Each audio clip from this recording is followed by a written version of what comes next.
country counterpart, east end of Long Island. Now you must know how rarefied that world is, right? Yeah. Yeah. As you look back, what does it look like to you, that elite world of, the New York City wealthy socialite? Just a normal upbringing. I think just like anyone else, would go to school, do regular things. Were you aware of your privilege as you came up? No, I don't think so. I think I took everything as a fairly normal existence. Was there something that you were missing as you were brought up? No, not really. Usually, this is the easy part of my interviews with killers, but Tommy Gilbert would barely discuss how he grew up, and how with great privilege came tremendous pressure. I know that one of the things people don't see from the outside is the enormous expectations put on children in that world. Is that fair? Yeah. Most people will say, well, this is a high-class problem. But I know that kids in that world have crumbled under the great expectations of their parents and community. Right? Was it hard for you to bear those expectations at times as you were coming up? No, I don't think so. Tommy wouldn't or couldn't give me any of it. So I moved on to the next chapter of his story, the one where things started to go wrong. Outwardly, you had all the attributes that seemed to almost guarantee success in that world, but you also had something else growing up, according to the record.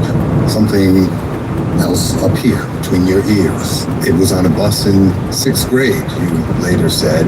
You realized for the first time your mind was slipping or drifting into what sounds like a state of detachment.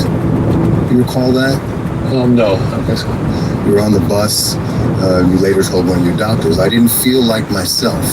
This hadn't happened before. It was alarming because I immediately lost social skills. Luckily, my friend, who you were sitting next to, was listening to music at the time, so we didn't have to speak. You were around 11 years old. Ring a bell? I don't think so. Again, little to no response from Tommy. And now it's clear the interview is going south. But why? Is he holding back? Or is he just too deranged to engage?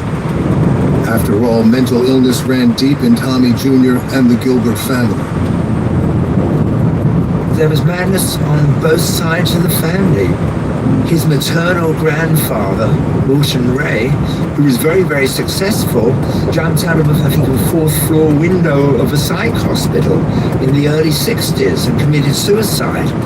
And there was also mental problems on his father's side. I think there was something running in the family in that respect. Author John Glatt uncovered a struggle going on inside Tommy Gilbert Jr.'s head long before he murdered his father.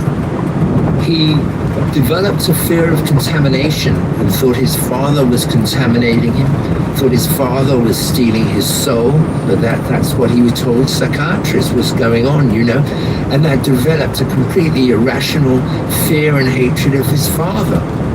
But there was also a certain dynamic at play in the minds of his parents. It's hard not to read these anecdotes as red flags of psychiatric problems. I think that part of the problem was that his parents didn't want to acknowledge that there was anything mentally wrong with him, They really didn't. Why? Why wouldn't they? I think it was a stigma, or they didn't want to accept it, Many parents struggle for the right mix of treatment, tough love, and time off for an ailing child. But the Gilbert's case was extreme and increasingly... Yeah, so I just downloaded the Experian app because I wanted to check my FICO score, but it does so much more. This thing shows you your FICO score, you can get your credit card recommendations, and it's... But the Gilbert's case was extreme and increasingly dangerous. You began, you said to your doctors again, having dreams about your father, sadistically harassing you, and vice versa. Do you recall any of those dreams? Gilbert's eyes were now darting away, refusing to meet mine. His mind seemed as elusive as ever. But it was time to talk about the heart of the matter, his perception of his father and of his own mental health. In your mind, as you think back now, was everything fine?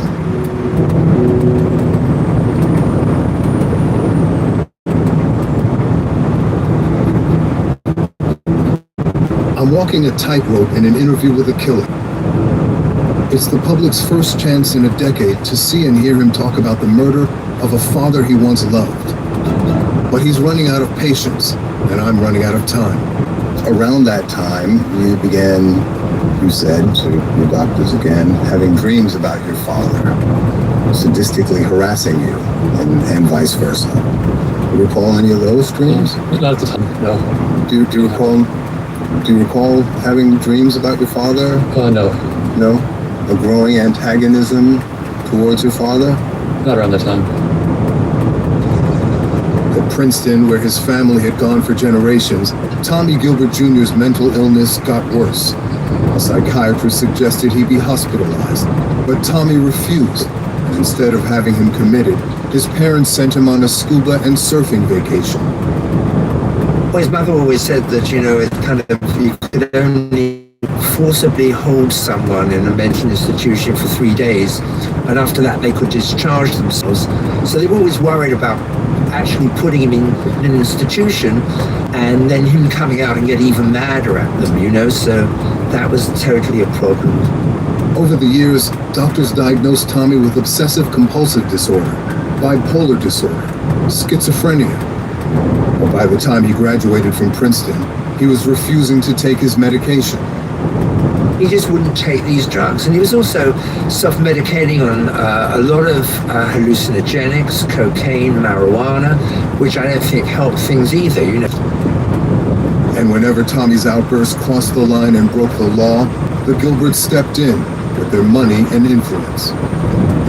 There seems to have been a pattern of protecting Tommy from consequences. Absolutely. I mean, they had a very good lawyer who, knew how to make things, under the carpet go away, And do you think that in that process, they inadvertently emboldened Tommy's future crimes? I would imagine so. I mean, it was like, he thought he could get away with it, basically, and did at that point.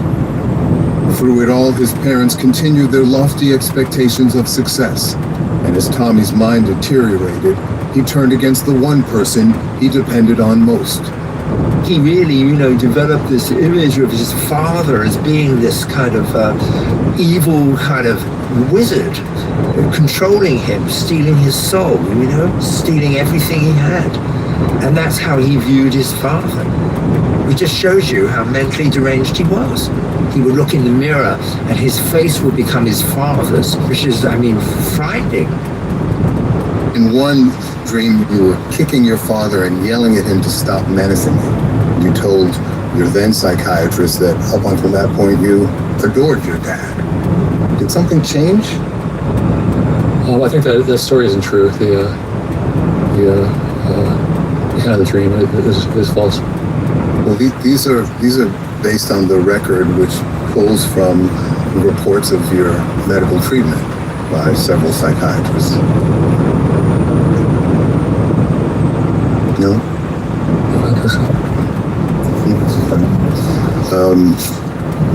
Approaching adolescence, and your parents have said they noticed a difference in you. Quote, less easygoing, more withdrawn, continually washing his hands. Do you remember any of that? No. In your mind, as you think back now, was everything fine? Yeah, everything was fine. Pre-neural assistance. Really? Internally, everything was fine? Your mind intact? Yeah. You must have had substantial stress. Can I speak to Excuse me? Just 10 minutes in, Tommy Gilbert Jr. couldn't take anymore. Can I speak to Sorry, you're asking to speak to one of the officials here? Yeah. Okay.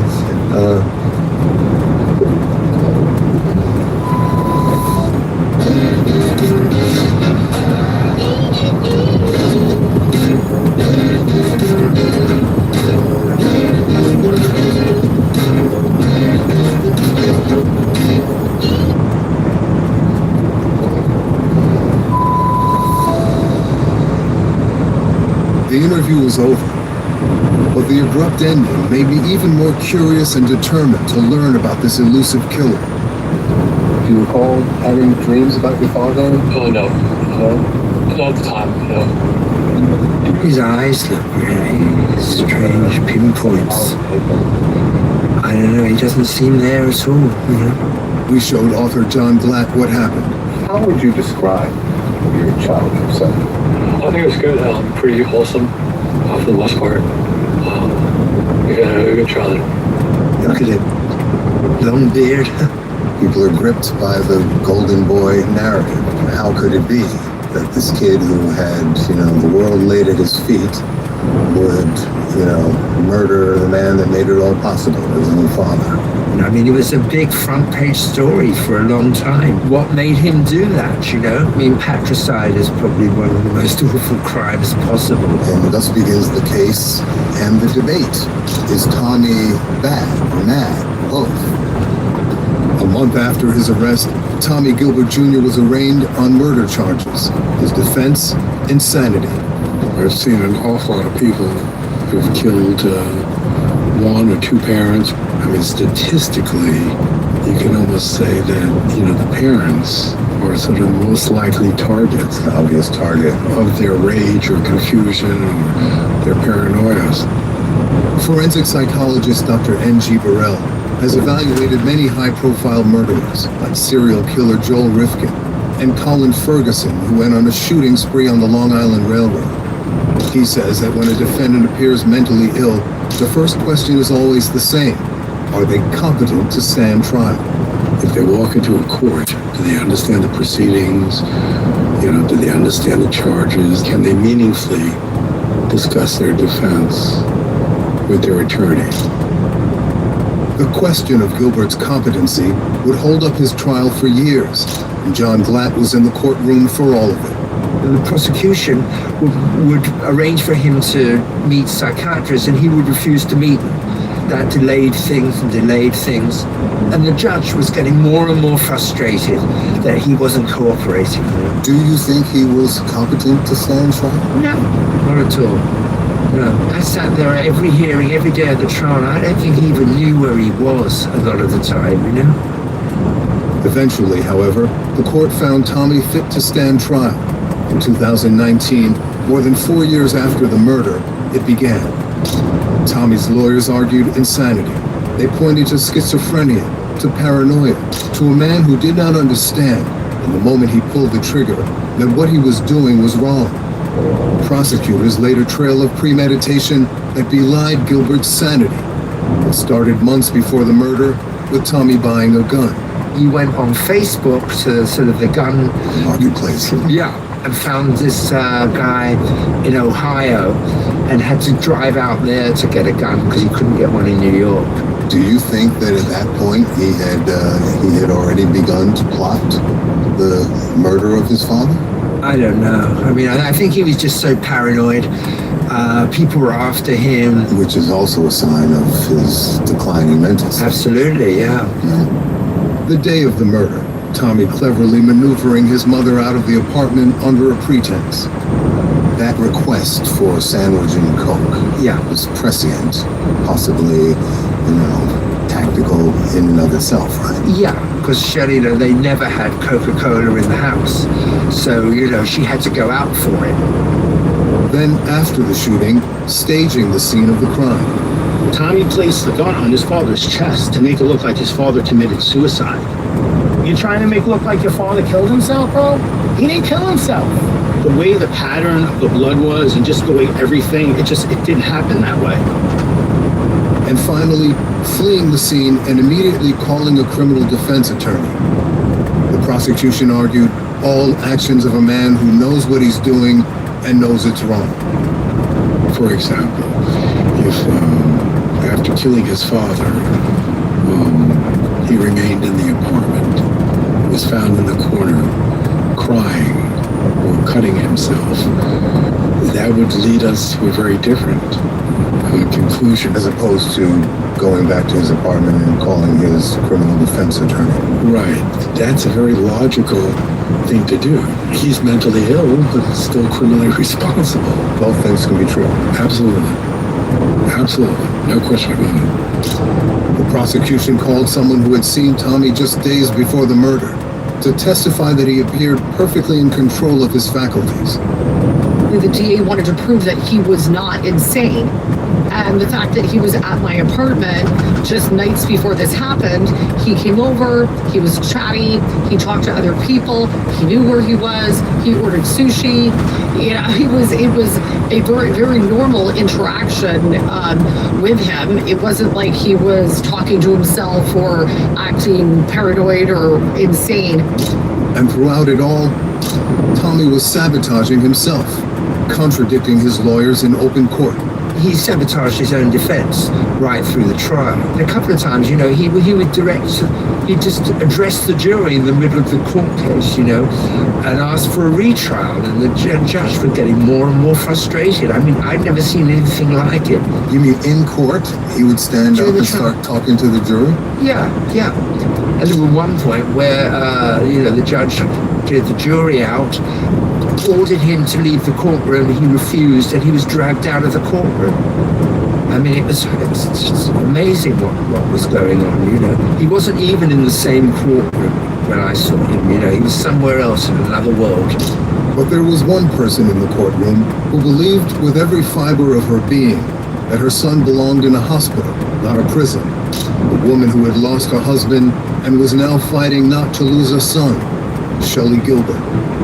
I was speaking to Shelley on the phone. She would talk to me and confiding, and she's also telling me, he's crazy. I didn't see that. I said, Shelley, you realize, I'm the detective. I work for the prosecution. My job, I understand what you're saying, and I do, and I was truthful with her. I said, I believe Tommy does need help. But in my heart, that I know your son killed your husband because he just did it. I'm so sick of seeing these people. So I ordered it to see if it actually works while it's up to 50%. The app said it could reveal metabolic age, visceral fat, muscle mass, bone density, all the stuff a regular scale can't show. Your husband because he just did it. Oh, absolutely. Yeah, she turned up at every hearing, saying how sick her son was and how he needs treatment and how, the legal profession is not, doing him justice, at all. Were you talking to her? Oh, yeah. I mean, there was a lot of downtime while you're waiting for Tommy to turn up, hours in the corridor outside the courtroom. And Shelley would send me, she saw him in Rikers. It was getting worse and worse. She was really pulling her hair out. But the jury wasn't buying insanity. You need to be able to demonstrate that the person failed to be able to form the intent to commit the crime, and that they do not or did not understand the wrongfulness of their act. It sounds like a high bar. It's a very high bar. I think juries hate the notion of insanity. They don't like to hear about that, especially if the crime was violent and bloody and shocking. They don't want this person to go to a hospital. They want to see this person go to jail. After a 5-week trial, on Friday, June 28, 2019, Tommy Gilbert Jr. was found guilty and sentenced to 30 years to life. Tonight, a jury in Lower Manhattan convicts 34-year-old Thomas Gilbert Jr. of murdering his wealthy father. My reaction to the verdict, I was happy for Mr. Gilbert. I never met the man, but I would hear him in my head, and he wanted, he needed Tommy to go away for this. Like, he needed him to be punished for this. The DA, we weren't around high-fiving, this was a very sad case. It was a terrible thing to, see this family go through. Tommy Gilbert Jr. is now incarcerated at Clinton Correctional Facility in Dannemora, New York. We asked those who followed his case what they see in this first sighting in a decade. Is this a man descending into madness?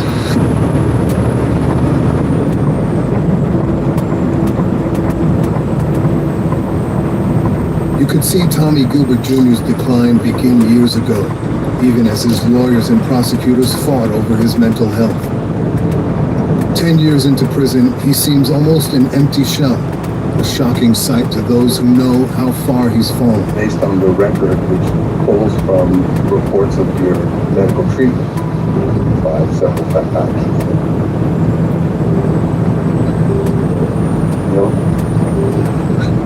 Sad. I mean, to watch somebody, deteriorate in front of your eyes almost. I watched him over 5 years in court, and that was bad enough, but to see him as he was here, it's horrible. I can't believe he's still in the prison system and not being treated. What do you think his mom would say, looking at that? I feel terrible for her. I have no idea. She says she visits him, so she must see him like that.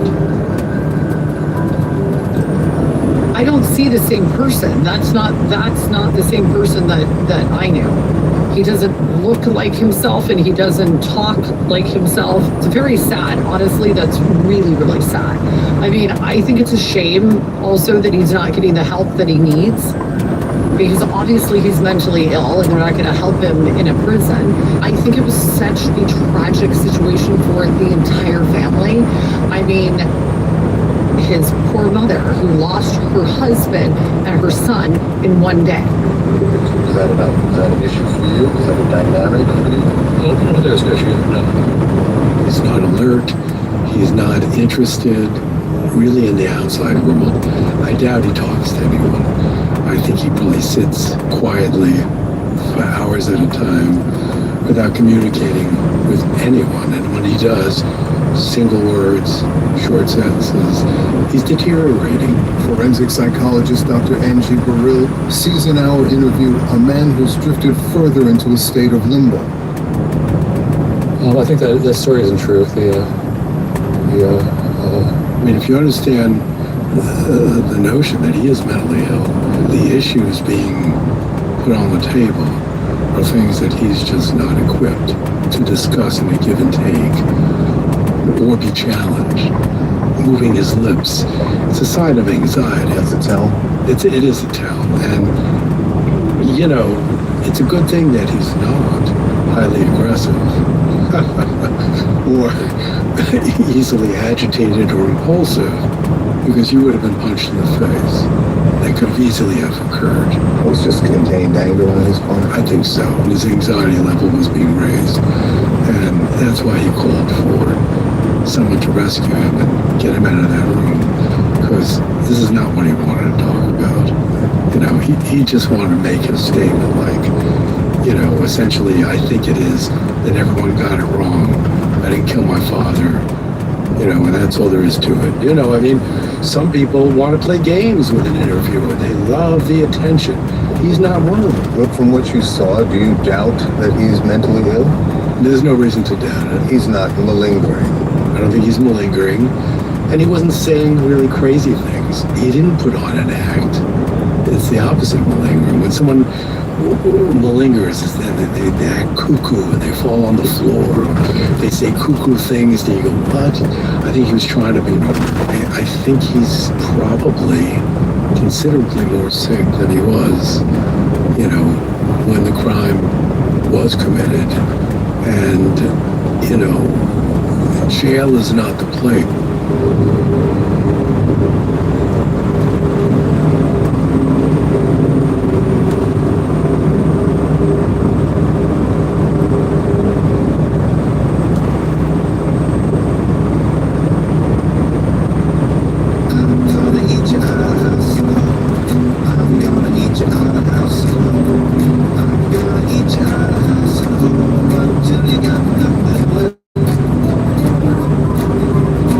Kids eating you out of house and home? Flock to Red Robin for the new Big Young Teas, starting at just $9.99. Jail is not the place, or prison, where you get better. Shelley Gilbert declined to be interviewed for this program, but she is still fighting, still hoping to get her son moved to a psychiatric hospital. His mom still believes that he belongs not in a prison, but in a psychiatric institution. Oh yeah, she thinks he should be in hospital being treated, and not in prison, with hardcore, convicts. I do too. And seeing your interview with him and how he's kind of deteriorated even more than when I saw him, 5 years ago. It's just frightening to me what's happened, how he's languishing there, Gilbert's sudden exit left me with new questions about this evasive, elusive killer. Did he slip my grasp to avoid giving answers? Or had he simply drifted too far into oblivion to muster any? And would those answers now be forever locked away here, inside the decaying mind of the once golden boy?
It's 2026 and I still have yet to find a better fat loss tool than fasting.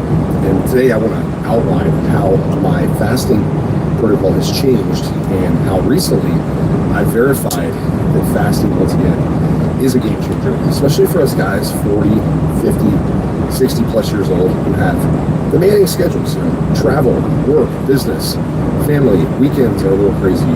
You're kind of... How I save my patients from their dangerous retainers in 3 simple steps. No more brushing or chemicals. Step 1. I debunk their cleaning methods by revealing what they can't see. Under the microscope, dangerous bacteria are still covering their retainers despite their cleaning efforts. Brushing and rinsing are just not effective at the microscopic level. Absolute chaos at the courthouse in Letcher County, Kentucky, as Judge Kevin Mullins is shot in his own chambers. The whole thing was caught on video, and it was the sheriff, Mickey Steins, who did it. I'll leave this building for another person. It's the same courthouse in Chambers where a deputy was caught in a sextortion scandal. What is going on in Letcher County, Kentucky? What are your thoughts about the sheriff? He's my hero. I mean, I'm sure that he's not a perfect man. Nobody is. But he's my hero, regardless. The sheriff was paranoid that his family was in danger. There are some who believe there is some truth to it. On the phone, I'll see my daughter in person, and then after that, I'll tell you everything. The big question that everyone still wants to know: why did Sheriff Mickey Steins shoot Judge Kevin Mullins?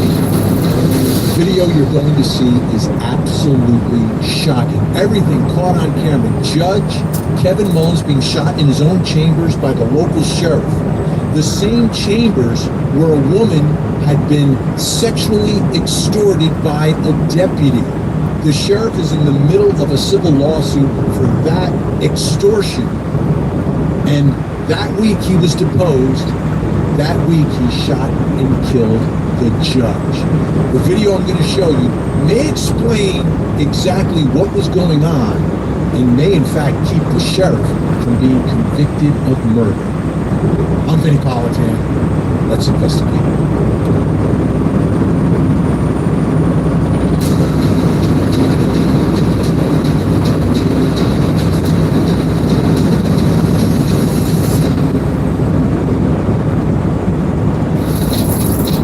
It was all caught on camera. It was all caught on camera. The build-up to the shooting itself, and all of the aftermath. because there are cameras throughout the courthouse in Letcher County, Kentucky.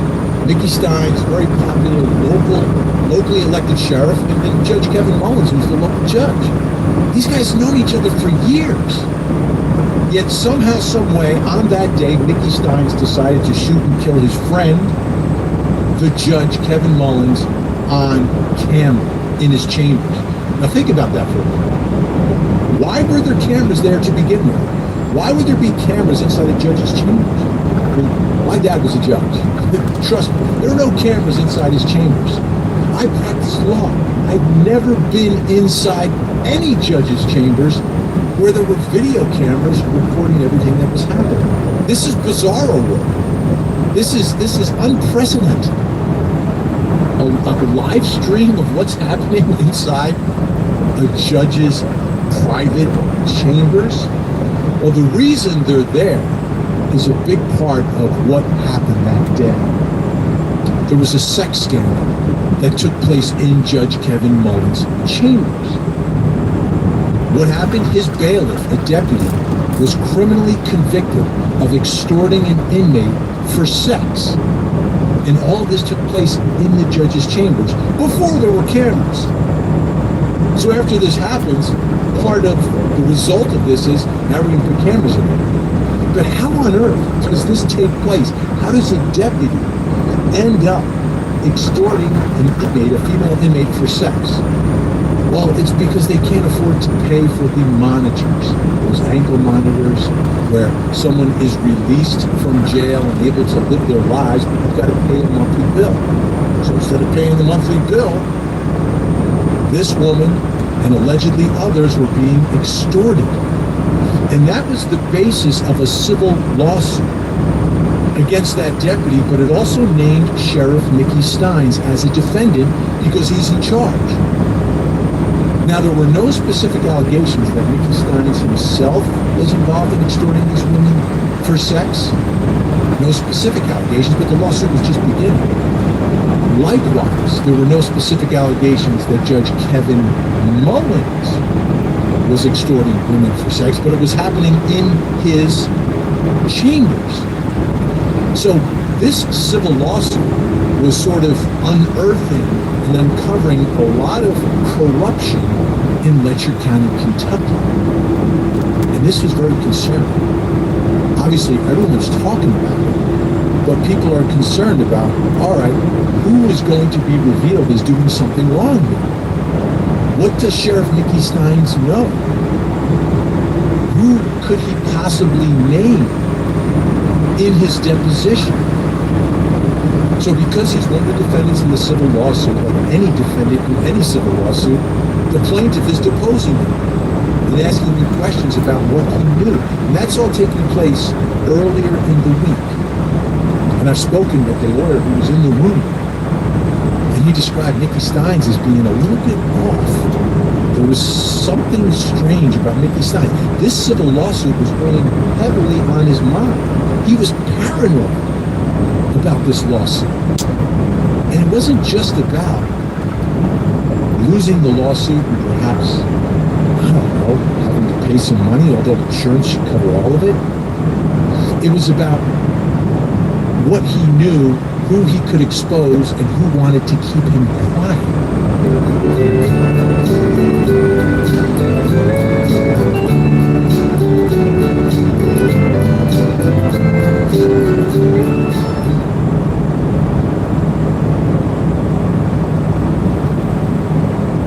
Shop the new arrivals by Ashley Lux, where practical prices meet premium style, like plush boucle upholstery. Who wanted to keep him quiet? That was the genesis of this paranoia, that the people that he could potentially talk about in the civil lawsuit during his deposition could do harm to him, or more importantly, his family, his wife, and his daughter. So Sheriff Mickey Steins, so concerned about this, was wondering, was his family in danger? And I'm going to show you the video. This video becomes the absolute foundation for his defense at trial. which is in his mind, his family was in danger because of what was going on with this lawsuit, and he was afraid. And that fear turned into paranoia, and that paranoia made him fire that weapon. So let's get into it. Let's take a look at Sheriff Mickey Steins as he speaks, as we get to hear what's going on inside his mind. Probably not put you in Ledger County jail. Why? Just probably because I don't know if that's happening. You don't mind to be down there? Well, I mean, we'll talk about that, you know. I have to talk to, see what the logistics is. I gotta get the vehicle and go outside. Well, yeah, I understand why you're worried, but I have to be in the jail down here with local people. You know, now I'm alive and well, no weapons on me. So if I leave this building, I won't draw another breath. Well, I'm going. Okay, well, Mickey, you know Miranda, I'm going to read it to you here real fast. The Miranda warning for your rights before you talk to me. I'll read it to you. If you have any questions, you can ask me, okay? You have the right to remain silent. Anything you say can and will be used against you in a court of law. You have the right to an attorney and to have an attorney present during questions. If you cannot afford an attorney, one may be appointed to you before any question. You can decide at any time to exercise these rights and not answer any questions or make any statements. Do you understand these rights as I have read them to you? You do? Okay. I mean, I'll read it again if you want me to. Do you want me to read it again, or do you want me to read it again, or do you understand it? Do you understand it? Let me read it again. I don't care. It's up to you. Hold it there for 1 second. The significance of this video, which is extremely rare, in a case where someone's going to claim some sort of mental disease or defect, legal insanity, that's the standard, right? You rarely have video of the defendant immediately after the crime that he's been charged with. This is just moments after he has shot and killed Judge Kevin Mullins. He has surrendered himself. He's been put into cuffs, and now he's being questioned. So his state of mind at this moment is the most important part of the case and what you're seeing and what you're hearing.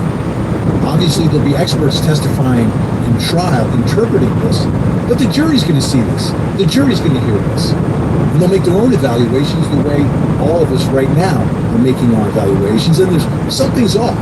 At first, he didn't know what Miranda was, and then he's telling the deputies, the minute I leave this building, I'm done. I won't breathe another breath. He believes that if he leaves the courthouse in Letcher County, they're going to take him somewhere and kill him. Again, arguably part of the paranoia taking place in the mind of Sheriff Steins. Let's watch some more.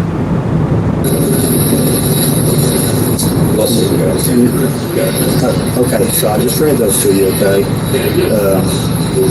So do you understand these rights? Do you understand the rights? What did you say? Do you understand the rights? Okay, I'll speak up louder. Listen to me, okay? You have the right to remain silent. Anything you say can and will be used against you in the court of law. You have the right to an attorney and to have one present during any question. If you cannot afford an attorney, one may be appointed to you before any question. You can decide at any time to exercise these rights and not answer any questions or make any statements. Do you understand these rights? Okay. Keeping these rights in mind, do you wish to talk to me now? You had told me earlier you was ready to talk about it.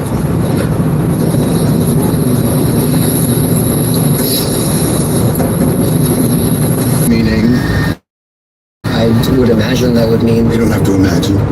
You know what you did. How does it mean? It means that I killed him. You shot him twice in the head? Yeah. What rifle? The AK-47. Run Jeremy's phone. And then just face. What's going on? You say he's on terrorist? By the definition of what I've done. Now this self-described former terrorist is talking for the first time about the strange mix of malice and madness that drove him to kill. Is Andrew witnessing this? Yes. And is he in the line of fire? Yes. And he's answering for the bloody rampage that took 2 lives. Where did you shoot him? I don't remember. How many rounds? I don't like to think about things. Blood everywhere. Yeah.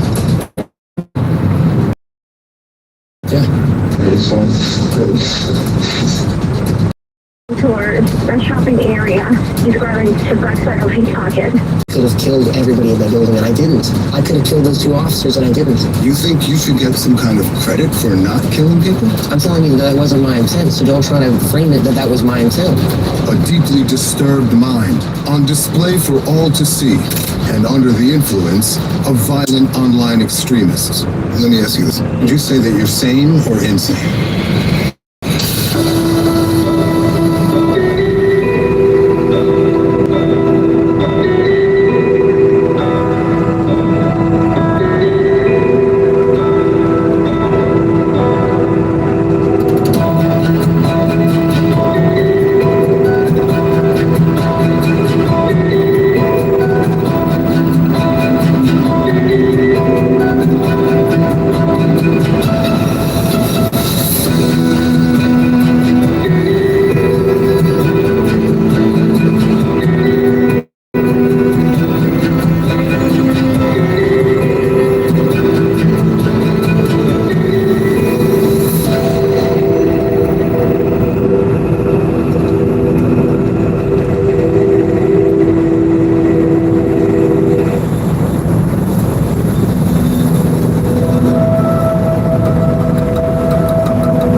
On May 19, 2017 in Tampa, Florida, the manager of a gated condo complex dialed 911.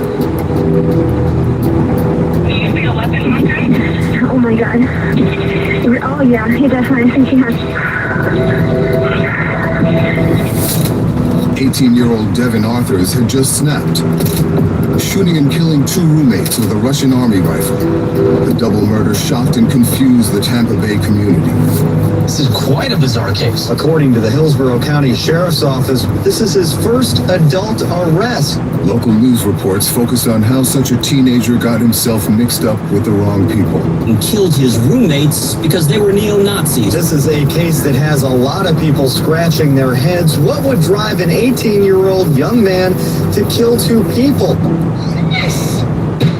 Yes. People like our lower prices. Really do. You lower price man to kill 2 people. The forensic psychiatrist quickly diagnosed him as schizophrenic and bipolar. His peculiar behavior was all over the news. Everyone in the courtroom had a first-hand look at Arthur's appearing to choke himself to the point of unconsciousness. And investigators probed a dangerous intersection between a deranged young man and the world of online terrorism. I'm sympathetic with groups like Al-Qaeda and ISIS and stuff like that. Arthurs pleaded guilty to 2 counts of second-degree murder and met his punishment. I will adjudicate him guilty. I will sentence him to 45 years in Florida State Prison. I've heard my family significantly. I've heard of friends and family of the victims as well.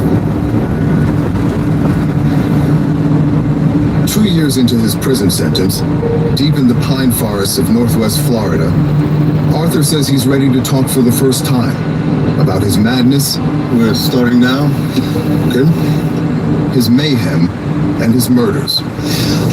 I want you to know that we're here talking to you today to try and understand the mindset and motivation behind your actions in this case. Okay.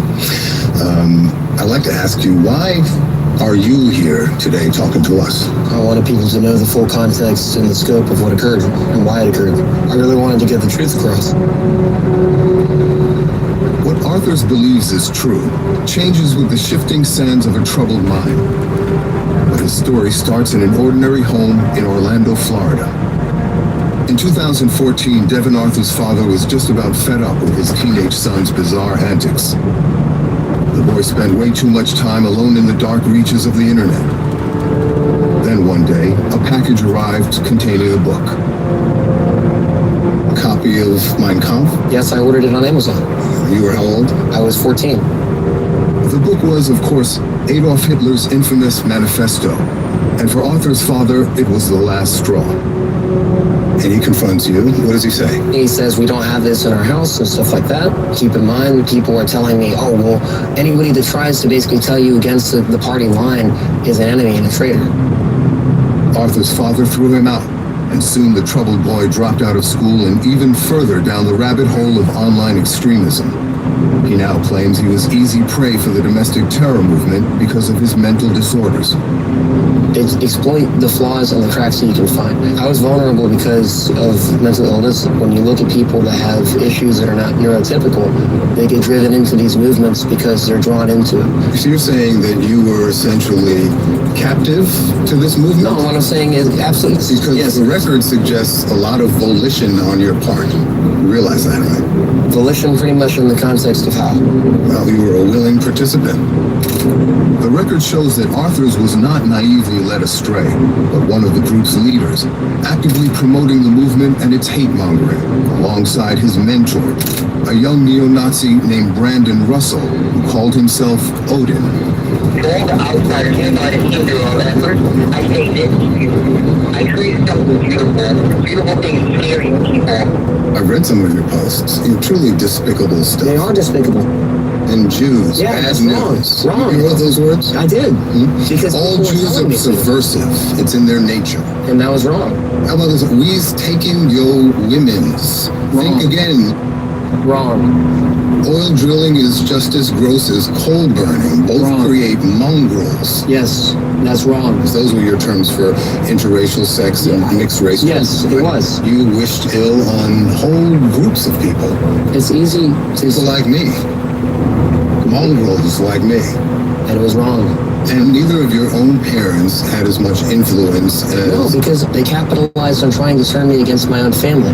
That's what ISIS does. That's what the Nazis do. They're evil. They are the epitome of evil. Well, you say they, but you were in it. You were part of it. I fell for a lie, David. In fact, Arthur's fell for two. Within a year, the troubled teen went from one extreme to another. Literally. First marching in lockstep with the neo-Nazi movement, and then suddenly paying allegiance to the terrorist Islamic State. I'll be honest, I'm sympathetic with groups like Al-Qaeda and ISIS and stuff like that. In one breath, you're wishing your online buddies Happy Führer Day, right? Mm-hmm. And in the next, you're defending ISIS. Do you see how bizarre that is? It's very bizarre. They filled my brain with violence, and David, I was coerced by it. But the truth may lie not in which brand of hateful terror Arthur says he believed in when, but how his deranged mind was wired for both extremes, and ultimately for murder. So do you think that it is part of your mindset, your personality, your mental state that you are given to extremes? Well, yes, sir. On May 19, 2017, Devin Arthur's lethal mix of mental derangement and violent manifesto was about to explode. By then, he was living with Brandon Russell in the inconspicuous condo that served as the group's headquarters. Two young recruits had just moved in, unaware that Arthur's was drifting ever closer to a new extremist cause and a killing spree. There's a growing tension in the household. Correct. And you're cleaning your rifle. Yes. What rifle? The AK-47. Devin, tell me in as much detail as you can recall what happened that night.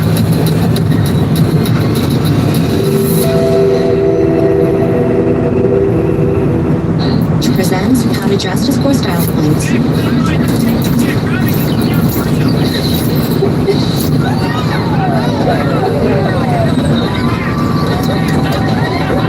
Shop for all occasions at Coach Outlet.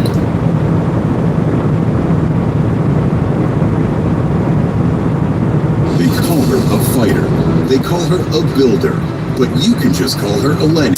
As treasurer, Eleni will use state funds to educate. officers entered the apartment to check for victims. They discovered 2 deceased white male subjects. Jeremy Himmelman and Andrew Onischuk both fit the profile for extremist recruitment. They were both high school dropouts and troubled young men trying to find themselves. Instead, they found Devin Arthurs and his fellow online Nazis in the domestic terror group he helped to establish, the Atomwaffen Division. What was the mission of Atomwaffen Division? The mission of Atomwaffen Division and its right was trying to overthrow the U.S. government and implement a national socialist state. Targeting government structures, targeting people. And targeting minorities in an all-out race war, as was reported at the time. Atomwaffen's been training for what they believe is a coming war. Point at them and pull the trigger. The only right they deserve is the right of lead. Hail Hitler. Arthurs had been living with the group's leader in this unassuming gated condo community.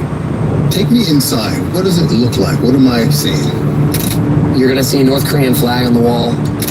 You're going to see explosives in the garage. You're going to see a giant Nazi war banner in the room. You're going to see a picture of Timothy James McVeigh. You're going to see, yeah, and you're going to see, yes, you're going to see different books that pertain to bomb making, the Anarchist Cookbook, the Turner Diaries. All required reading for terrorist groups. Yeah, you know, basically crazy books utilized by crazy people.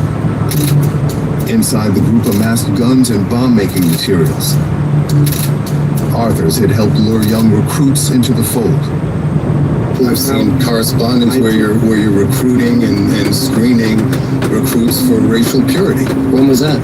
I'm just saying, like, you deny that? I'm denying that wholeheartedly. People who are applying are offering up their ancestry for vetting. Offering up their ancestry for vetting? That's right. There's one particular young man who has who says he's got Caribbean blood, and you're asking him about the nature of that. You ask him if he's 1/8 native. None of that rings a bell? None of it rings a bell. It's all in the record. At one point, we know Arthurs even seized the leadership of Atomwaffen, even though he continues to try to diminish his role in the group. At one point, you were the acting leader. Don't deny that.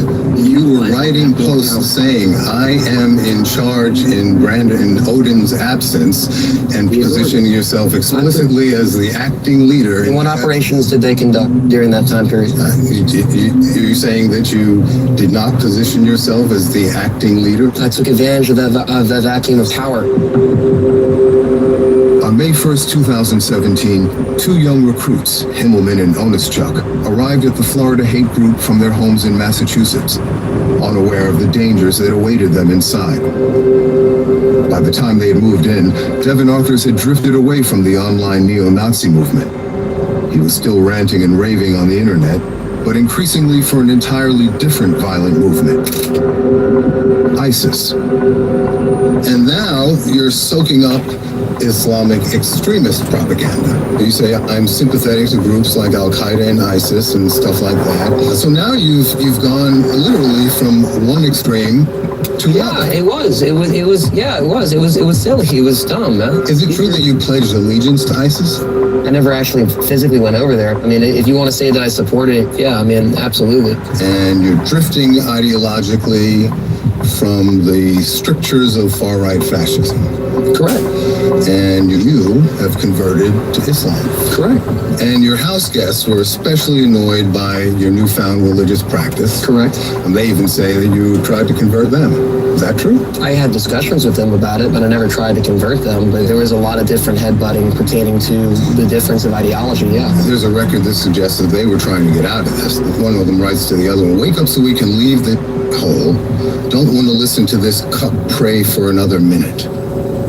Wow. All right, so he was basically offended by somebody praising God. And you were offended that you were being ostracized online and perhaps in real life because of your newfound faith. Correct. And your Nazi friends, both online and in real life, are pretty fed up with it. Oh, yeah, absolutely. Is that fair? Yeah.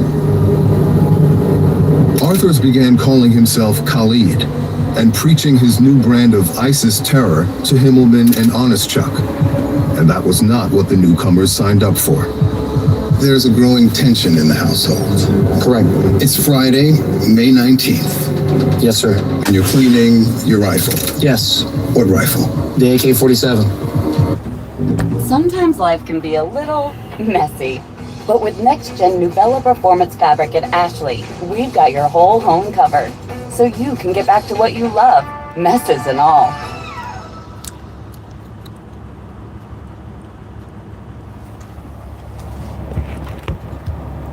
Vous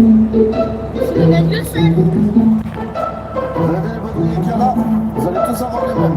Vraiment, ça fait pas peur, justement.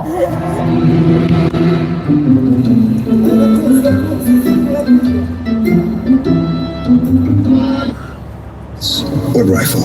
The AK-47. At some point, Jeremy makes the fatal mistake of, according to you, ridiculing you and your faith. He holds up my Quran. He threatens to throw it at me. And he said, I found your book of sin or fairy tales in my dresser. He motions that he's going to throw the book? Yes. But he doesn't throw it. Well, because he ended up being shot. So you shoot Jeremy, right? In the chest? According to what you told police? Yeah. It's been a long time since I thought about it. I don't like to think about things like that. You told police. I remember I just blasted him once, and he's shot in the chest and he's down. And I double tapped. It sounds like you lost control of yourself. Yes. Double tap meaning? I would imagine that would mean that I... Well, you don't have to imagine. You know what it means. Yeah. What does it mean? It means that I killed him. You shot him twice in the head. Yeah. After shooting him in the chest. Is Andrew witnessing this? Yes. And is he in the line of fire? Yes. How did you shoot him? I suppose I did it with the same rifle, right? Where did you shoot him? I don't remember. How many rounds did you fire? I don't remember. I don't like to think about things like that. Arthur becomes visibly uncomfortable and starts looking for ways to avoid recalling and discussing the details. I assume there's blood everywhere. Yeah. The smell of gunpowder and smoke? Yeah. Did they die right away? I would imagine so, yeah. Arthur's had come unhinged, but he wasn't finished with his psychotic terror spree. He traded his rifle for a 9mm handgun. You call your father. I love you, Dad. You won't be hearing from me again. He thinks it's a joke. My mother tells me to put the gun down immediately. That wasn't enough to snap you out of the red zone? It did. It did? It did. Well, you didn't put the gun down. Well, did I shoot anybody else? Well, did I discharge the weapon? You picked up Did I another put in gun. my hands on anybody in that building? You leave the condo and you go to the leasing office, right? Yeah. Did I kidnap anybody in that building? To announce the murders? Yes. He just killed those people, or he's about... Yes, he said that he killed two people. He said that he killed two people. He's aggressively walking off like he's going to start shooting people. And he's going to that plaza? He's walking towards the plaza. Then you leave the leasing office and you take hostages at the local smoke shop. Why? I tried suicide by cop. You were trying to kill yourself? Yes. By taking hostages? As I press him, Arthur gets increasingly agitated as he struggles to justify his murderous actions and a hostage standoff with police. Yes. Police would David, I understand what you're doing, and I respect that. That's your job. Well, I'm just asking. And I understand that. David, I understand that. Please hear me out. Please, I'm talking to you as screw that camera, screw everybody else. I'm telling you personally that when it comes down to it, I had no intent to lay my finger on those people or to hurt those people. You didn't? I let them know that they were going home. That's in the deposition. Would you like to reflect on that? You said to one of the hostages, why shouldn't I kill you? That doesn't sound like you're comforting them. To scare them so that they wouldn't try to rush at me. If they had rushed at me, I wouldn't have shot them or hurt them. But it has a question, David, and I just want to, and this is a question for the viewers, all right? If I was inside that smoke shop, right, I have nothing to lose at that point. I have nothing to lose at that point in my mind. I'm thinking that I need to die because it's over, and I can't bring this to myself to put this through my families, all right? Now, the point is that, listen, I could have killed everybody in that building, and I didn't. It didn't run through my mind. I could have killed those two officers, and I didn't. I told them to leave the building as soon as they entered the building. You think you should get some kind of credit for not killing people? I'm telling you that that wasn't my intent, so don't try to frame it that that was my intent. I wouldn't have shot them. But as a lesson, the case was all over the news. I'll often listen to the news or read the paper and say, that's going to be on my desk tomorrow. Forensic psychologist Valerie McLean got the call to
Take.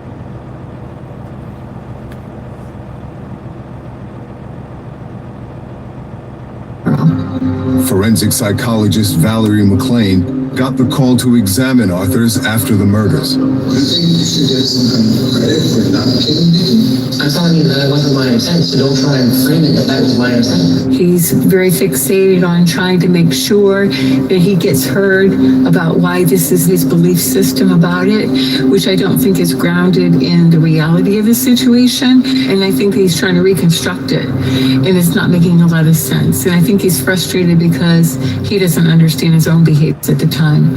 He's actually in a pressured state as he's talking. His speech is interruptive. He's not able to be redirected, which is what we see with hypomania.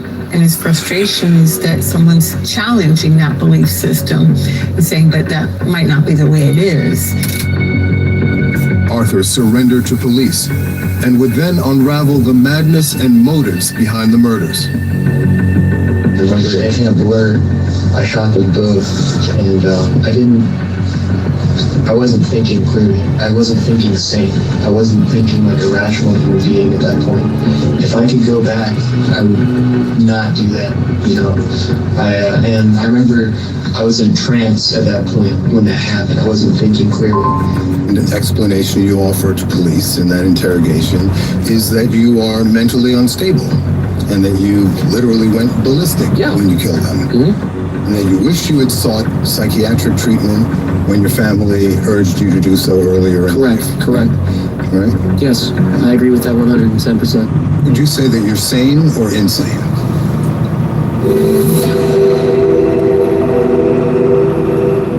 I can't keep track of all my subscriptions, but my BFF Experian can and could help me easily cancel the ones I don't need.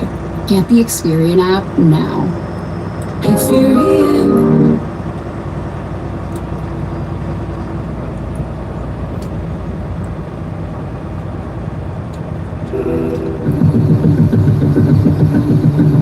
It took a double murder and a hostage standoff with police to burn off 18-year-old Devin Arthur's violent rage. Sir, if you state your name for the record, please. My name is Sean Ryan Arthurs. Now he was coolly sitting in front of police detectives, trying to explain the rampage. I felt very calm and collected after I did it. I felt like I wasn't really capable of feeling empathy for it. I'm very prone to getting angry a lot. I'm very to the point where I think that I might be kind of sick in that sense. The interrogation opens a window into Arthur's mania. He offers not one motive for his act. Story to another. You shift between three different explanations for your actions, and I want to talk about each one of them. One, that you reacted or overreacted to being ridiculed for your faith. Outraged, you say, by the U.S. coalition bombing in Syria. Yes, I was. I'm very, very angry about what goes on in Iraq and Syria. And I remember they kept on getting me angry about that. Do you consider yourself a terrorist? By the definition of what I've done. You also said that you were sympathetic to Al-Qaeda in that interrogation. You say, to be honest, I'm sympathetic to groups like Al-Qaeda and ISIS and stuff like that. This brings me to the perhaps shrewdest explanation that you offered to police, and frankly I find it the least likely of the three explanations. 6 minutes into the interrogation, you claim that you murdered these men to prevent them from carrying out future terrorist attacks. I think that's the best way to put it, a necessary evil. I prevented the deaths of a lot of people. You still stand by that claim? I agree. I would say that, yeah. I was really concerned under the level that they're going to go target mosques and they're going to target synagogues, they're going to target churches. I gave 45 years of my life to stop this organization. Let's come to that. The idea that you were acting heroically is a delusion. I don't think I was acting heroically. If I hadn't shut this organization down by doing this, there'd be a lot more people dead than just 2 people from that organization. You think the right thing to do would be to end it in order to prevent this organization from... As tragically as it is, yes. The way you describe it, you're basically turning a brutal murder into an act of heroism by saying that you were acting to save civilian lives from future terrorist attacks. Well, I certainly was. That's a way of aggrandizing yourself. David, I can see where that comes from in that context, and the thing is, I don't have any intent to really hurt innocent people. If I could bring Jeremy and Andrew back, I would. I'm sure you would now, but when you offer this explanation to police, was that just the cover story to reduce your culpability? I mean, I was smart enough to know.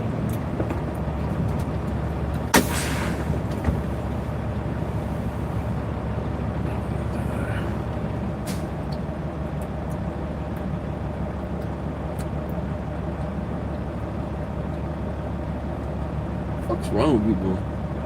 God damn.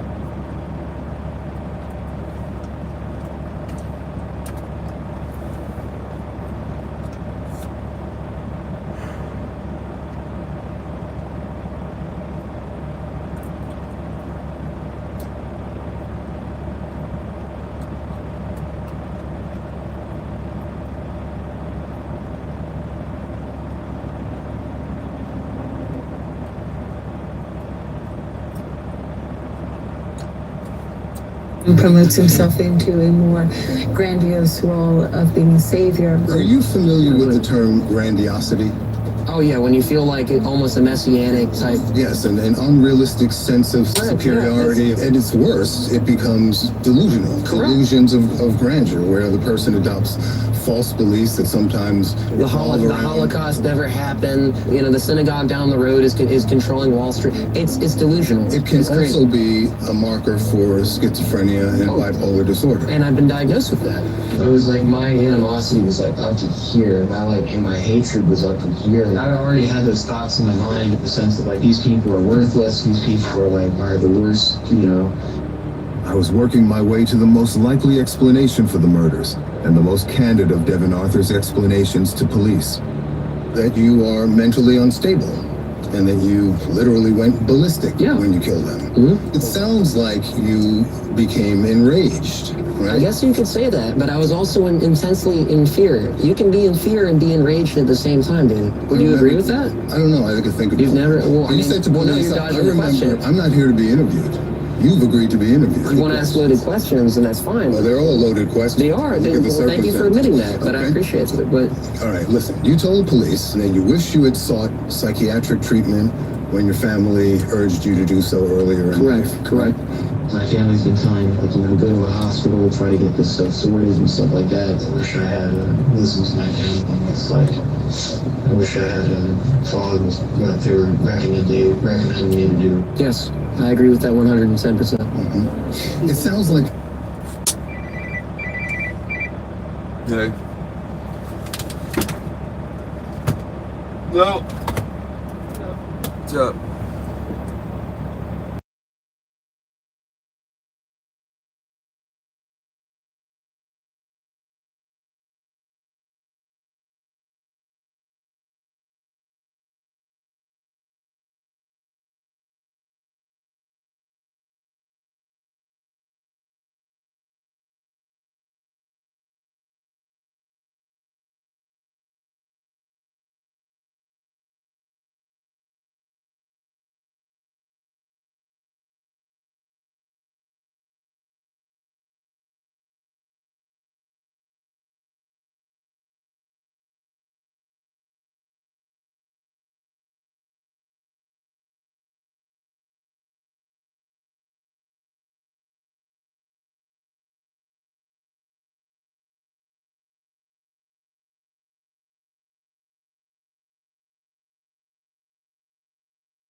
fortunes are they? Yeah?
What's up? What's up?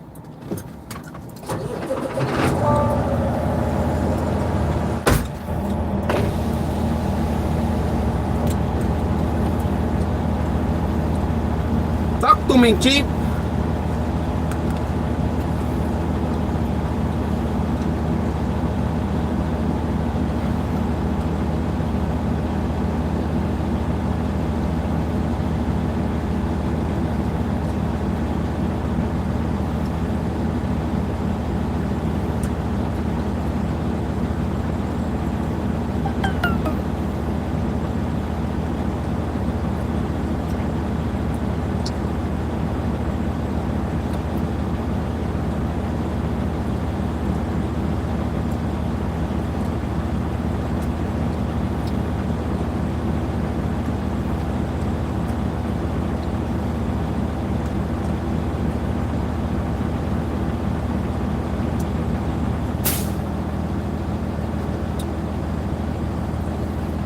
Talk to me, Chief.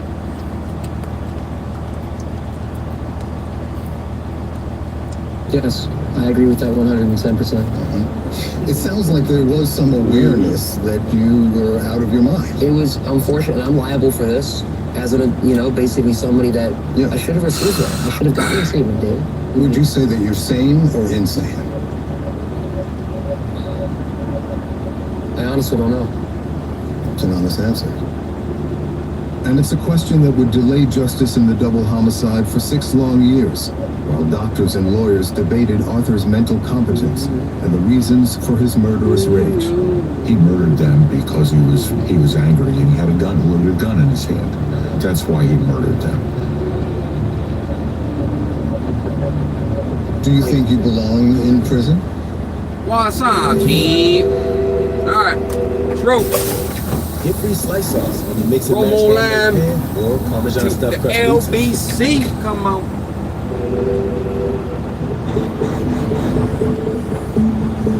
After Devin Arthurs was arrested for a brutal execution,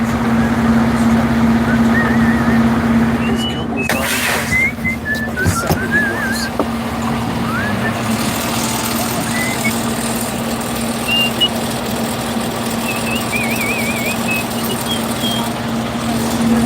Findings about Devin Arthur's mental state.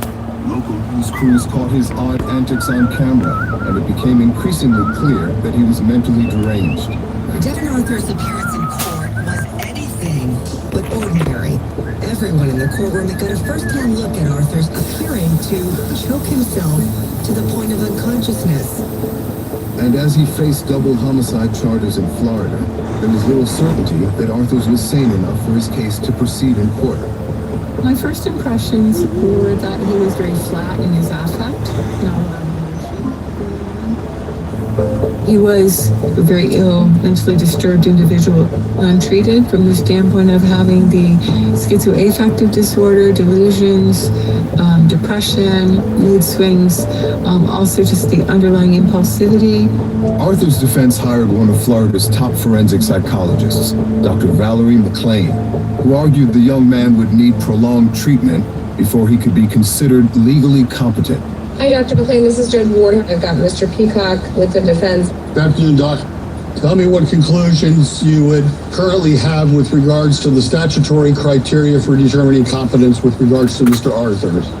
I do not think that at this point in time he is competent to proceed. As the case progressed, there were psychotic symptoms that he was exhibiting, believing that when seeing the actual deceased victims and communicating with them, self-injurious behaviors, specifically choking behaviors, he would actually grab himself by the throat, and you could see he was actually closing his throat off with the breathing. I saw it as in a way to basically cease thinking, cease feeling.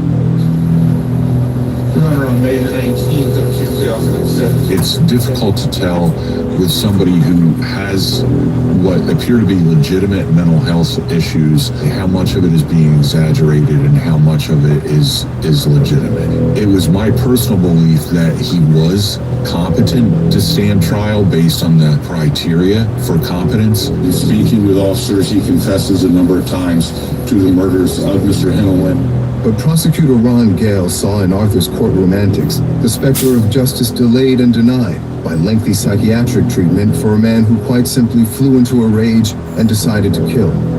So is it possible he felt, based on what he did, that Andrew and Jeremy were in the room with him? That may be something that anybody would experience who had done what Devin Arthurs did, not necessarily related to his mental health.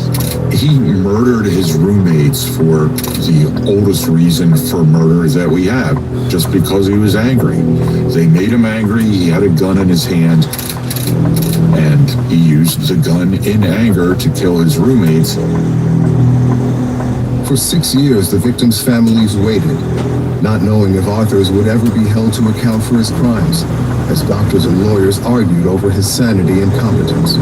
I know I had multiple conversations, specifically with the Honestchuk family, to the effect that I was not sure we were ever going to have him found competent by court. I just was not sure that we were ever going to get there. The local community and media were gripped by the debate. Judge has determined that former neo-Nazi Devin Arthurs, the man who claimed he killed his roommates in 2017, is incompetent to stand trial. Ultimately, the court sided with Arthur's defense and sent him to the state's only criminal mental health facility, the Florida State Hospital in Chattahoochee. In fact, it took years to establish that you were even competent mentally to stand trial. You know, these are typically tropes of people with schizophrenia. Well, here I am in a psych prison camp, and I've spent years at Chattahoochee receiving mental health treatment. I want to be able to get the proper help. I think that I would much rather be at a mental hospital where I should have been. I feel sick and I feel like I'm not right, and I feel like once I get there, if I can, I just want to talk to the doctors and do it like I need to be isolated and I need to be transferred to like a hospital or something like that to get the right meds, to get the right things, you know, for me to be thinking properly. For these statements about your mental illness in the interrogation, was that a ploy to set up an insanity defense? No, I really wanted to go to trial. I wanted to basically go and get this taken care of. I took the competency test when I was at Chattahoochee to come back, and I knew that I most likely would get a life sentence. But the point is that I know I'm going to get life, but I want to give my piece. When I gave my piece in court, when I gave that piece, I said I want to be an advocate against extremism. I feel like I'm trying to better myself. So I'm and I hope that I can do things with my life even when I'm free and dedicating my life against extremism and hate groups and things like that. You also repeatedly asked to talk to the FBI, basically offer yourself as an informant. Absolutely. Well, in the context of stopping terrorism, yeah, absolutely. Was that a bid for leniency? It was a bid to prevent it. If I could get like a meeting with an FBI agent or something like that, I could shut down like not just ABBA, but several other organizations to get some kind of plea bargain for what I said and prevent it from happening. So did you really kill those men to stop and save future civilian lives? Or were you just trying to save yourself from the wrath of Florida justice? I would say that the wrath of Florida justice was going to be implemented no matter what. And if I was going to spite the state of Florida, if I wanted to spite society, I wouldn't have said anything. No, it's an interesting question because the men that you murdered, right, they were kind of on the fringes of the group. So if you were trying to stop the group, why wouldn't you have targeted the leader? They didn't premeditate. It's crime of passion. It was wrong. I'm again like David. Like yes, heat of the moment, that rings true. What doesn't ring true is that you were acting for some greater good to save future lives. How about target no one and call the authorities? Yeah, you're right. But the problem is that you're right about that in that context. A lot of people ask me that question. It is a reasonable question to ask. The problem is that they weren't doing anything, David. Who was it? The law enforcement. It would have been better if they would have just gotten through the system and caught and maybe go to jail or something like that for what they were planning. In 2023, 6 years after murdering Jeremy Himmelman and Andrew Onischuk, Devin Arthurs finally emerged from a psychiatric hospital and returned to court to face punishment for his crimes. In a similar situation, causing such pain for so many people, including the victims' families. The families of his victims had patiently and painfully waited for justice. Devin likes to use the American flag as a doormat. Like when you enter your house, they would, wipe on it, stomp on it, spit on it. Jeremy and Andrew, every morning before work, picked up the flag, they hanged it back up. Now, he'd finally have to face them. Can I speak directly to Devin? He can hear you. You think about the victims' families? They got life sentences.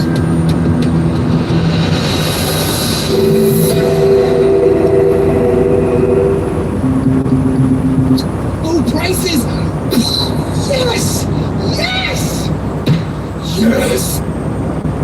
6 long years after killing 2 young men in cold blood, 23-year-old Devin Arthurs was finally found mentally competent to face up to his crimes.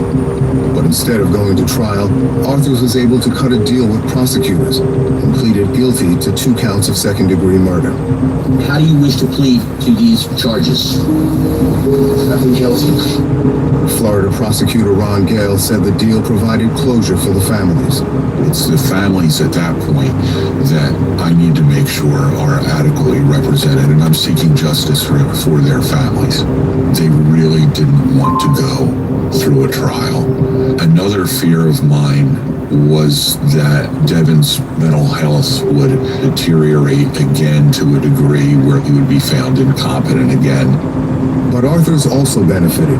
By waiving his right to a trial, Arthurs would avoid a life sentence and may one day regain his freedom. I will adjudicate him guilty. I will sentence him to 45 years in Florida State Prison. Awful about everything that happened. I want to dedicate the rest of my life to trying to better myself and trying to make the right choices. In court, Arthurs blamed the influence of online extremists and pledged that for the rest of his life, he'd fight against them.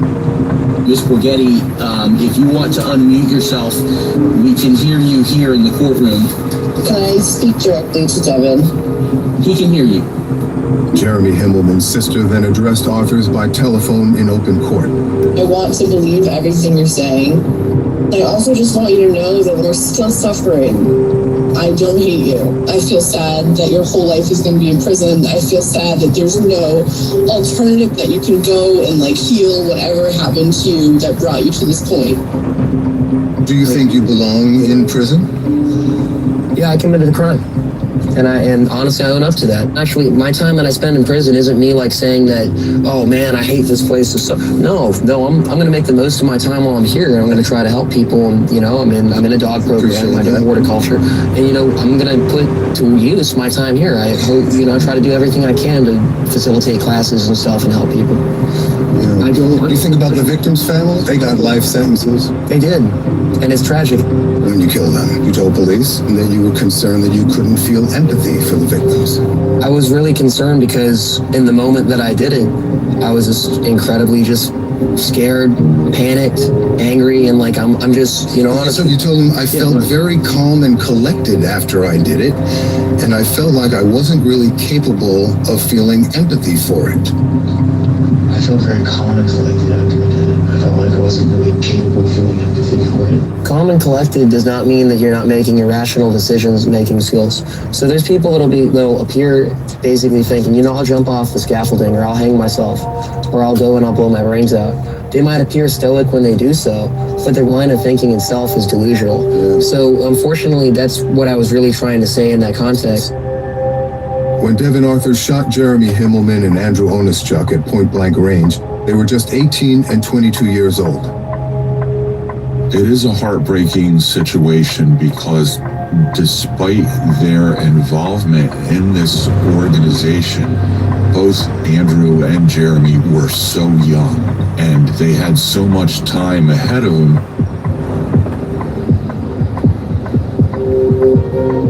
The victims had moved into the Florida headquarters of the neo-Nazi Atomwaffen Division less than 3 weeks before the murders, and tragically, were planning on returning home just days later.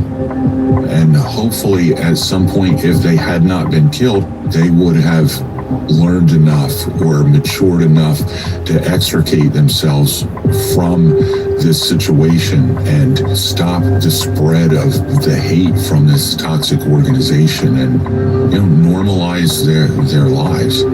To be radical and extremist, that's not your brother. That is not my brother. In public appearances, the victims' families struggled to make sense of the crime. This was a neo-Nazi cell, and the things that I knew my brother was involved with online were very much real and in person, which made the whole thing infinitely worse, because it's one thing to lose a brother and a child, it's another to be hit with this. The families will struggle for the rest of their lives to reconcile it. You're right, David. You're right. And I don't feel any type of happiness. I feel the utmost sadness for it. I pay for it right now. Although the problem is you cannot pay for it. Correct. Nothing that you do, no amount of years you spend here is going to reconcile. Nothing, but I still take accountability. I should have gotten mental health treatment. And David, like, listen, I don't have any intent to really hurt innocent people. I don't ever want to do that. I want to eventually get out to the street, be a returning citizen, and go and be a contributive member of society. I don't want to go and hurt people. Are you on medication now? No, sir. Are you under active psychiatric treatment? Yeah, I am. So I go and I see them about once a month, and they help me out. And I haven't heard any voices or seen anything. Do you still worry about your mental health and state? Yeah, so that's why I like to go up there to medical, and I talk to the mental health personnel. I let them know about how I'm feeling, and I try to gauge and ask myself. I use all sorts of different ways: prayer, meditation, self-reflection. I'm like, you know, am I a little bit too angry today? Am I a little bit too sad today? Do you have remorse in your heart? I absolutely do. I wish that everything you said, well, why didn't you go to police department? I wish I had done that, David. I wish I had done that. I don't take any pleasure in hurting people. I think our time is up. I appreciate you.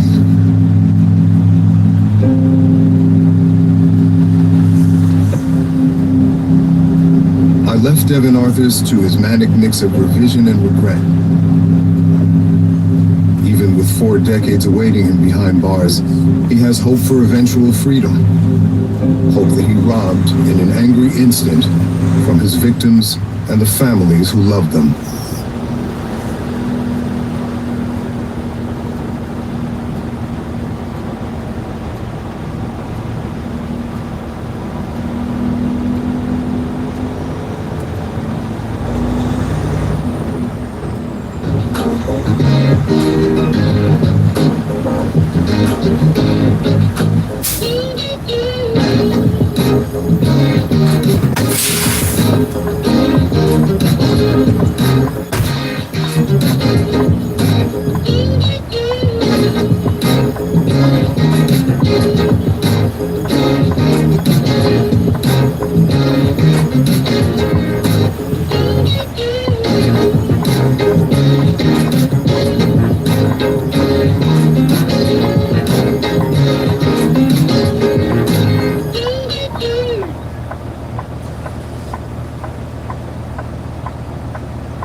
They got upset because I parked behind them to grab my coffee. Come on. Yeah, alright.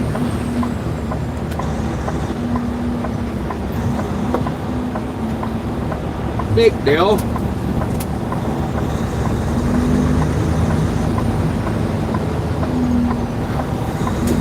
Big deal. In the fall of 2017, you get a good job offer to take care of a severely disabled man, 65 years old. He would allow you to live in his apartment rent-free, and you would take care of him day and night. Yes. You weren't getting paid, so... I did it all out of the kindness of my heart. You really did? Yes, I did. Thank you, what was the agency you're working? All I did was give. Because you're a caregiver? Yes. You say that this was your passion. Yes, it's my passion. A disabled senior citizen is murdered on his caretaker's watch. We are at the property at Providence at Baytown, Briarwood, 1711 James Bowie. I'm with the leasing office. We believe one of our residents might have passed away. He was trying to scheme to get his SSI benefits. She now claims her abusive common-law husband forced her into the brutal crime. When you realized he was after the old man's disability checks, what did you do? Or were you in on that too? He told me if I didn't help him, then I was next. And you did help him? Yes, I did. But was Alicia Cater really a victim herself, or a cold-blooded co-conspirator? I watched the 2.5-hour police interrogation of you. We don't kill people, we sell drugs. You don't look at all like a woman who's just been saved from a sadistic killer. How do you explain that? You can't. You're looking more like a hardened criminal who doesn't really care. Are you really the victim of domestic abuse or a dangerous sociopath?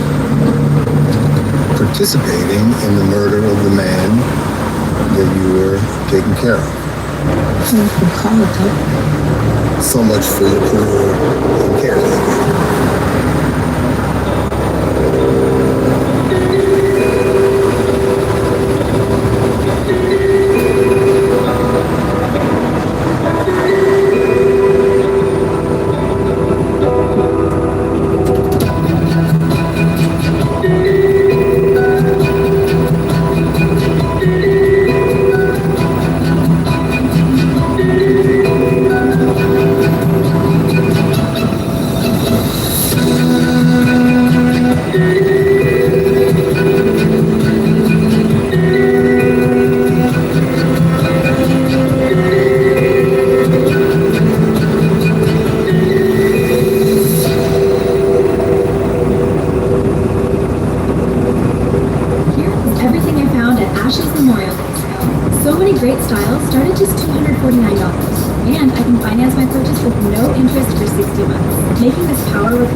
To ejaculate prematurely until this. My hubby is ejaculating so fast and he gets so anxious about it.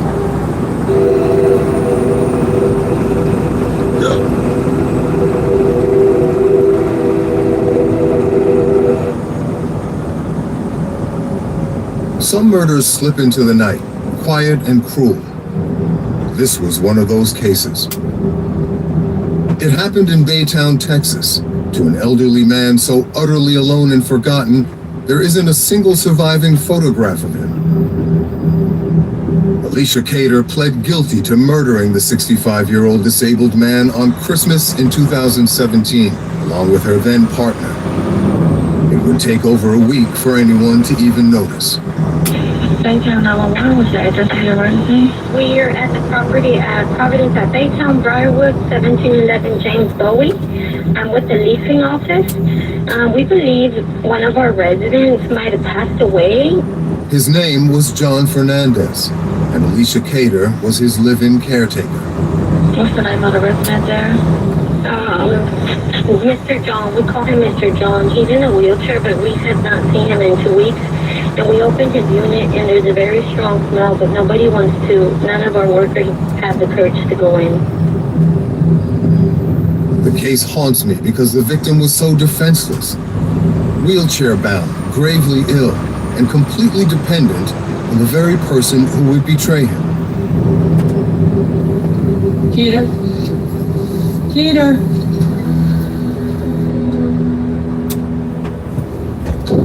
Today, Cater is telling her story for the very first time.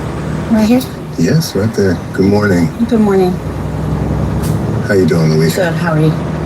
And I want to probe the mind of a convicted murderer who broke the sacred trust between caregiver and patient.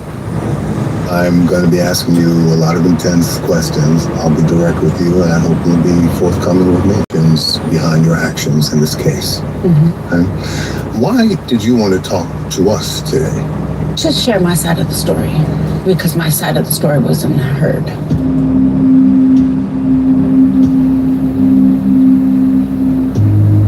Cater's story began 700 miles northwest in Taos, New Mexico, and it didn't start well. You told detectives at one point that you had no family. I don't, because of the fact that my mother, she just gave me up. To the state? To the state. And I've been a ward of the state since I was 8. I see. Your defense attorney reported that there were volumes of records. Yes. Pertaining to you from the state child welfare agency. Yes. It was boxes and boxes and boxes of information. My childhood history. What happened to you as a child? I was raped by my mother with a curling iron plugged into an outlet turned on. And my stepfather sodomized me when I was younger. And with that, they took me and put me in a foster home. They said it was the worst case they had ever seen. It sounds like a rough start to life. Yes. But from the record, it looks like you were motivated to do good and to build a career in caregiving. Yes. In nursing homes. When I was going to school to be a certified nurse's assistant, I noticed that some of the elderly weren't being taken care of. They were just left in their diapers or got bed sores, not moving them to certain sides. And I had a passion. It's been my passion all my life to work in nursing homes. You say that this was your passion? Yes, it's my passion. Still is? Still is. I regard caregiving as a very noble profession. You have to be a special kind of person. Yes. To take You on really that do. work, right? Yes, it's a lot of work. There is a special trust between caregiver and patient. Right. Right? How would you describe that trust? It's genuine, kind of like a child gives their mom love unconditionally, and I would say no ulterior motives, no nothing like that. It's just genuine and from the heart. Pure care. Pure care. But her unconditional love and care would be belied by her own criminal past. We know you have a violent past of your own, right? And a long pattern of preying on vulnerable people. You also have a long history of grifting. Were you setting up the grift under the guise of caretaking for a vulnerable, disabled man?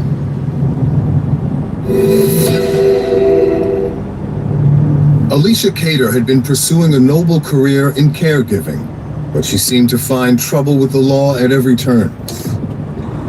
A traumatic childhood had led to drug addiction, petty crimes, and eventually violence. Were you in the drug trade? I knew how to go about selling it and breaking it down and all that stuff because I grew up in a family like that. We know you have a violent past of your own, including stabbing 2 people in the head. Right? Cater was sentenced to 2 years in prison for assault with a deadly weapon, and then released. At the same time, Marcus Donnell Gilbert had just finished 13 years of a 20-year prison sentence. The two met and started a relationship. What was he in for? Abusing a girlfriend. It was horrible. She was like, her whole body was a bruise. It was horrible. Her eyes were swelled shut. Her lips were busted open. Did you know about that when you got with him? No, I didn't. According to what you and your lawyer have said, you were basically trapped in an abusive relationship. Yes. Controlling, possessive, like me and you talking right now, wouldn't go down. He wouldn't allow it. He would take my phone every morning, keep it, make sure I didn't contact anybody, make sure anything. So, controlling, abusive? Very abusive. Violent? Violent, yes. Y'all, so I just downloaded the Experian app because I wanted to check my FICO score, but it does so much more. This thing shows you your FICO score, you can get your credit card recommendations, and it shows you ways to save money. See all you can do with the free Experian app. Download it now.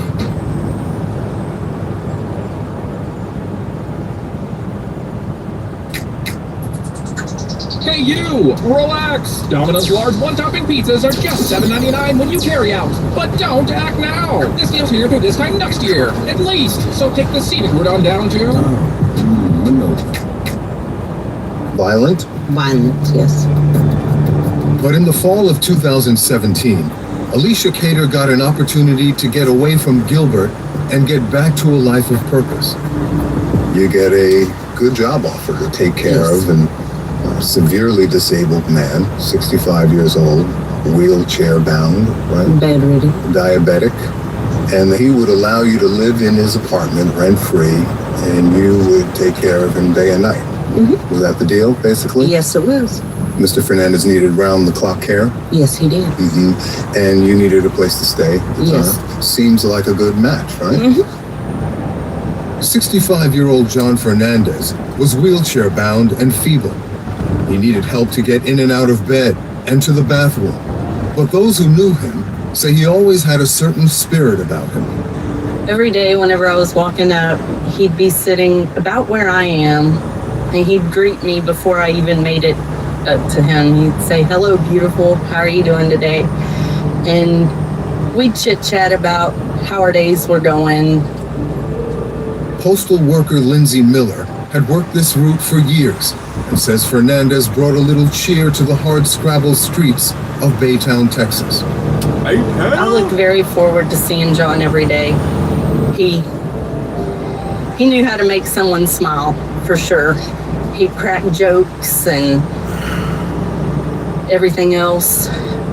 Fernandez had no family to rely on, no cherished photos framed on a mantelpiece.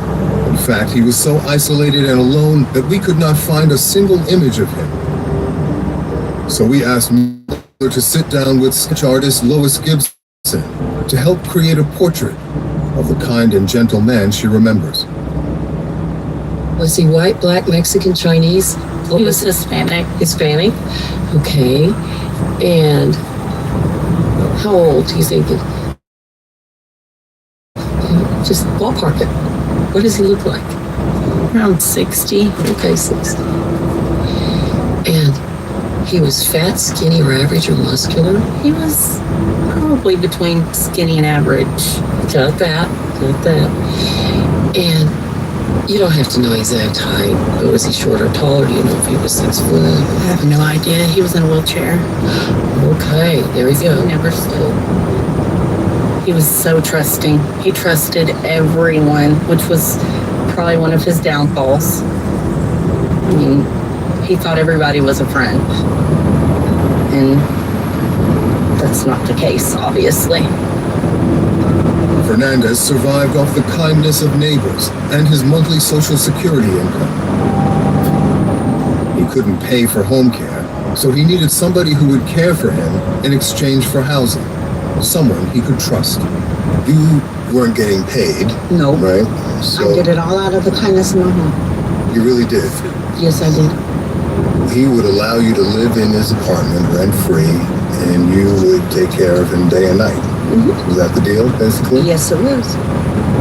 Cater claims her own intentions with her new patient were honorable. But Marcus Gilbert saw a very different kind of opportunity.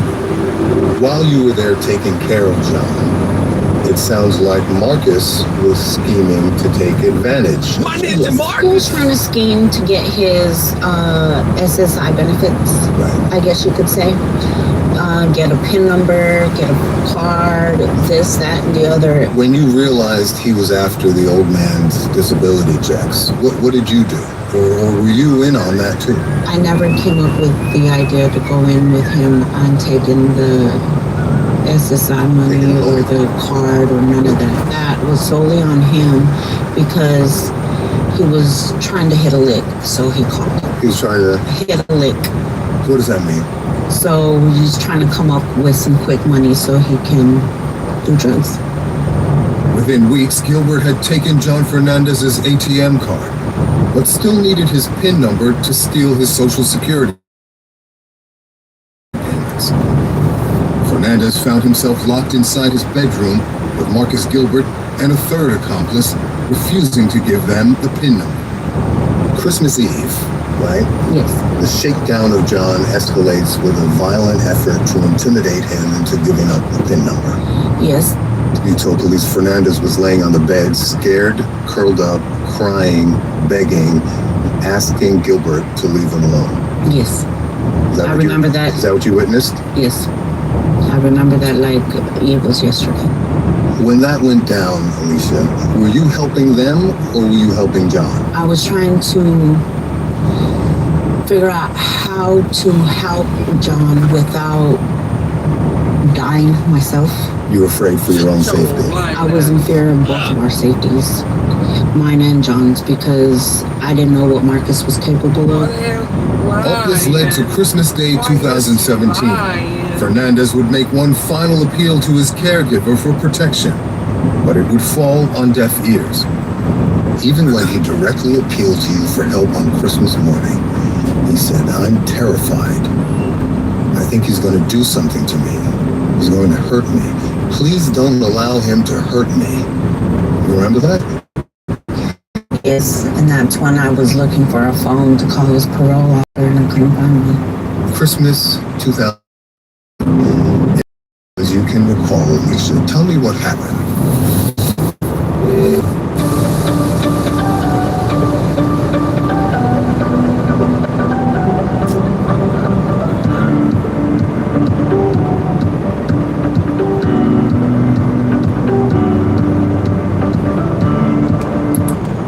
Alicia, tell me what happened.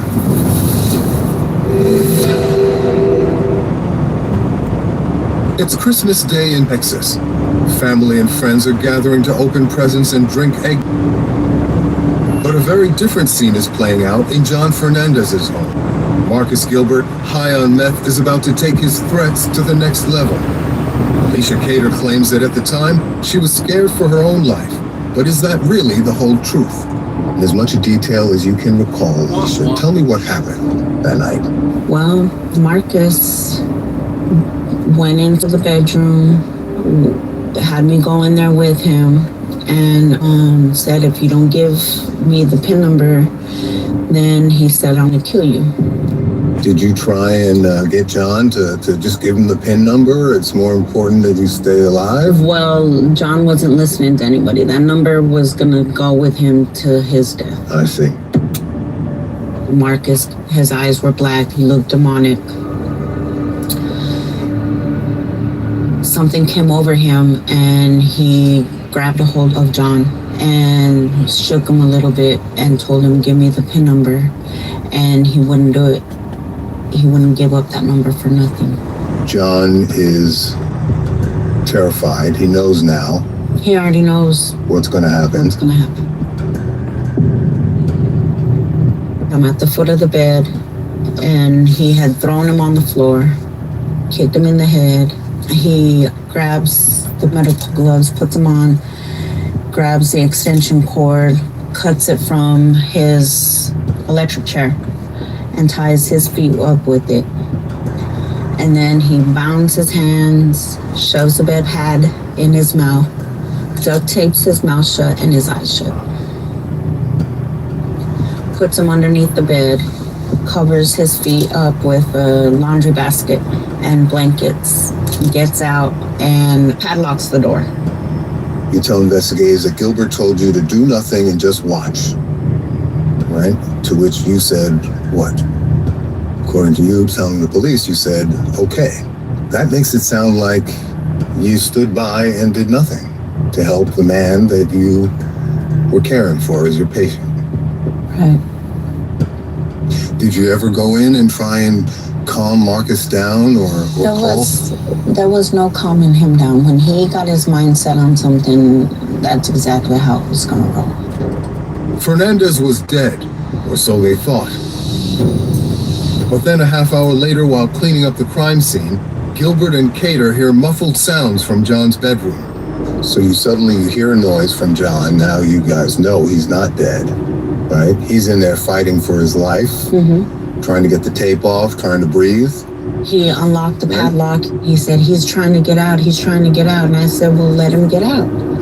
And he hit me upside the head and told me to help tie his feet together. With the duct tape? Yeah, with the duct tape. And to do his hands with the duct tape. Right. And you did help him with the duct tape? Yes, I did. Were you not hysterical, crying, screaming that the man in your care was just murdered for nothing? I was crying and shaking and trembling. This time, Gilbert, with Cater by his side, finishes the deadly job. John Fernandez was gone. You help clean the scene, and then you flee together. At that point, were you not looking for a way to escape from Marcus and get yourself to safety? At that moment in time, I didn't know what to do because he was in control of everything. But the evidence suggests otherwise. Video surveillance shows both killers calmly preparing to leave the scene of the crime. You know, we see the video of you two packing up to leave after the murder. You don't seem at all the slightest bit under duress. Very relaxed, going back and forth, carrying stuff to the car. Have you seen that video? I haven't seen anything that they had. I see. Because I was in county, so I see. They didn't show me anything. Well, there is this video of the two of you after the murder packing up to leave, and you seem cool as a cucumber. Together, Cater and Gilbert flee the crime scene. And 5 days pass before neighbors realize they haven't seen Fernandez for a while. His shadowy caretaker and her common-law husband are now long gone. Your home deserves a summer upgrade. Get up to 60% off select styles on sofas, bedroom sets, dining tables, and more during Ashley's Memorial Day sale. Whether you're hosting the backyard barbecue or finally... His shadowy caretaker and her common-law husband are now long gone. Baytown 911, what's the address of your emergency? Hi, we are at the property at Providence at Baytown, Briarwood, 1711 James Bowie. I'm with the leasing office. We believe one of our residents might have passed away. What's the name of the resident there? Mr. John. We call him Mr. John. He's in a wheelchair, but we have not seen him in 2 weeks. And we opened his unit, and there's a very strong smell, but none of our workers have the courage to go in. Once we made entry into the apartment, we could see where a padlock was on the door.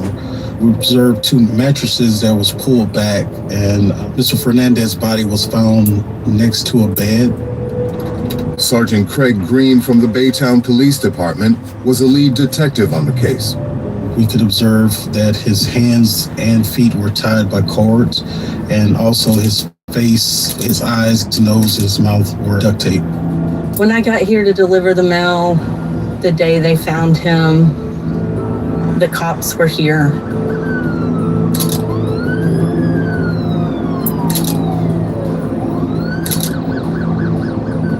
You could just tell when the cops came out, you could see by the look on their face that it wasn't good. And I knew immediately when they went in. I was watching, and it was sad. Once we cleared the crime scene, we had other detectives out talking with neighbors.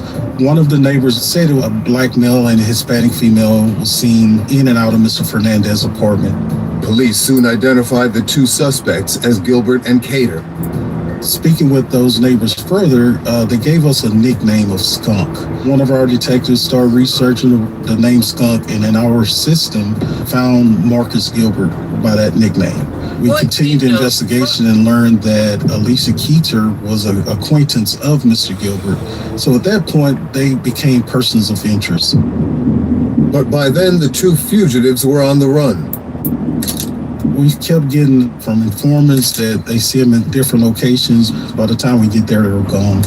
For more than 2 weeks, the couple hid out in cheap motels, doing drugs and petty crimes. How did you find out that you were murder suspects? I read it on Facebook, and they had a mugshot of me. But Cater now claims she was essentially being held captive, with no way out. You spent 17 days on the run with him. But in 17 days, you had no way to get away or to get help. That seems hard to imagine. It makes me wonder if you're really trying to separate yourself from him. Well, or if you're less of a victim and more of an accomplice to these crimes than you say. I feel like you're much more capable. And we know that you're a tough woman.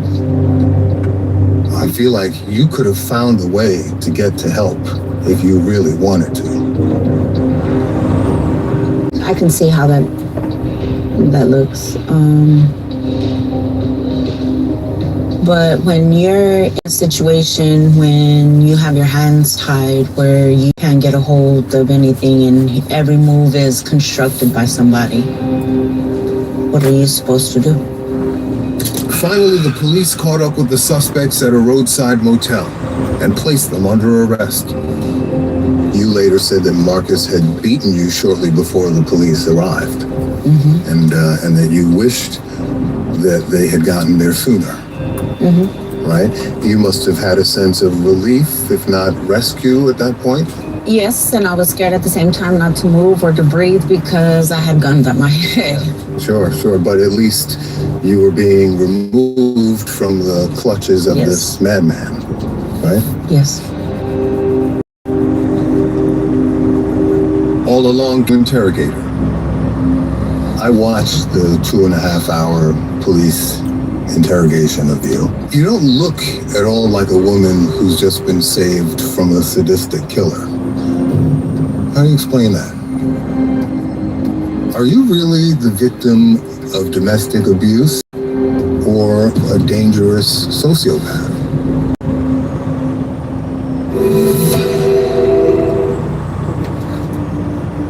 You know they said horizontal wrinkles. Did he have, okay, ballpark, did he have 1 or 2, or it's like 3 or 4? Probably at least 3.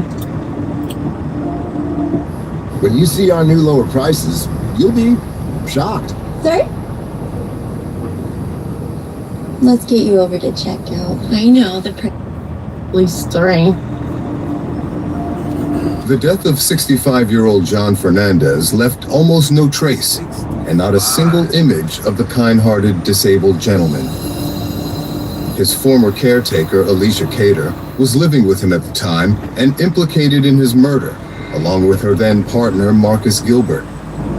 In 2018, the two were arrested and placed in separate interrogation rooms. As soon as we arrest them, we split them up because we don't want them to hear what the other one says. If they're both involved, the other one don't know what the other one is saying. So they want to basically try to make themselves look better during the interview. That's what we wanted to do with them. I watched the 2.5-hour police interrogation of you. Right? Do you remember how you felt at that point? I felt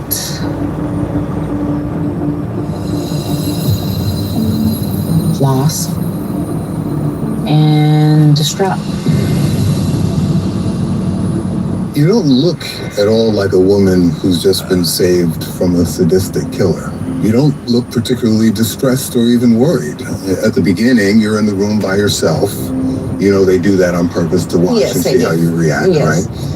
Some people start bawling or sweating bullets, frantically fidgeting around, but you're in there literally holding your head up with your hands like you're bored.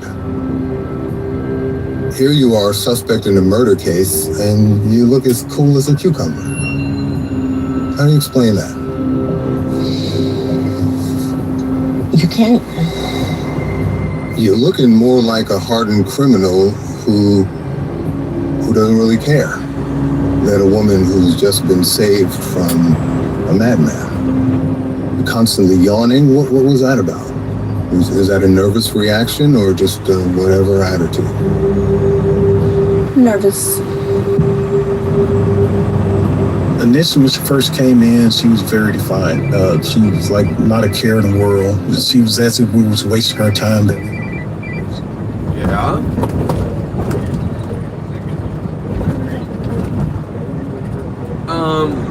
It was... I was supposed to separate the times. I forgot to separate the times. So...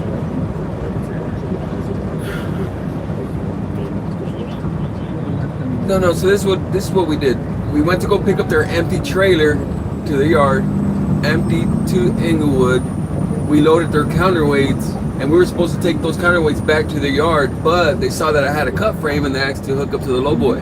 And they put this big fucking unit on me. Like 65,000 pounds.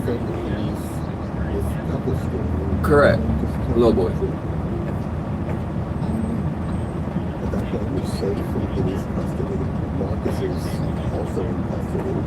I didn't know if I should do a separate bill or not. I didn't know. Correct. With their plate, they called it a plate. That's what they called it.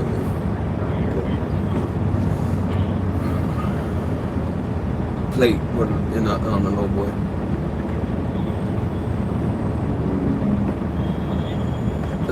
That thing must have been 70,000 pounds or something like that. So.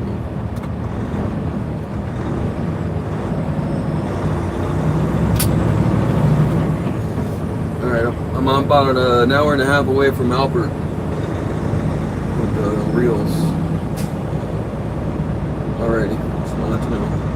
And then I got the job walk after lunch.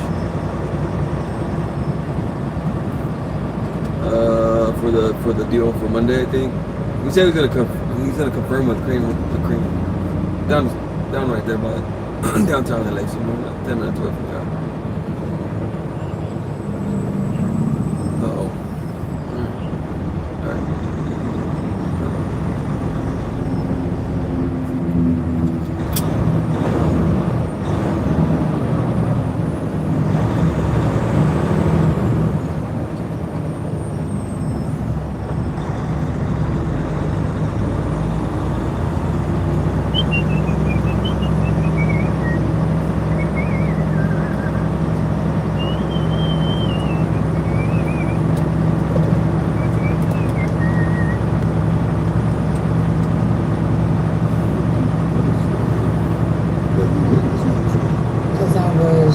Trained to say that versus what I'm able to tell you now.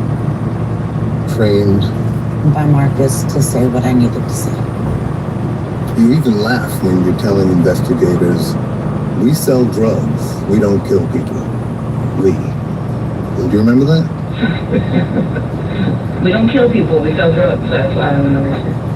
And we talk about, like, you know, how if y'all had, you know, any drugs that y'all found, we would know, but that's us. But as far as killing people, that's not us. Yes, because that's what our little job was at the beginning when I first met him. But why are you maintaining the lie at this point? That's hard to understand. It didn't hit me, to be honest, for, I say, a good 6 to 9 months when everything came crashing on me. I mean, do you think these are the actions of a woman being forced to act? It sounds more like the actions of a willing accomplice, doesn't it? Yeah. I can sense that Kata's defenses are beginning to crumble in our interview. But during her interrogation, she held fast to her lies until police showed their cards. Now you're about an hour into the interview. The cops know a lot more than you realized, right? They've got video of your movements in and out of the apartment. They have John's belongings that you two left. They have Marcus throwing you under the bus. And the detective puts it to you pretty bluntly. Says, so you two were the last with John, right? So the last two people we've seen with John when he was alive was you and Marcus. Okay? No one else is coming and going until the police get there a week or so later and discover him deceased, tied up, duct tape in his bedroom, right where y'all last left him. Looks like y'all had something to do with it, correct? To which you say, and even then you don't seem that bothered. The cops are like, now they're lowering the boom on you, right? And your husband is pointing the finger at you. So when I come in the door, I want my bag, I go towards the room, I look, and she showed me back. what John name is. I said, Rocco, have you done? I'm telling you straight up. Marcus said you did every bit of it. He said he didn't touch that old man. He said, You're just coolly and calmly pointing the finger back at him. and what did he do? But I know what did he do. What did he do? Stomped on him a couple of times, tied him up, duct taped him, and put him right underneath the bed, covered him up, and made it look like, and then put the padlock on the door and like, why did he do all this?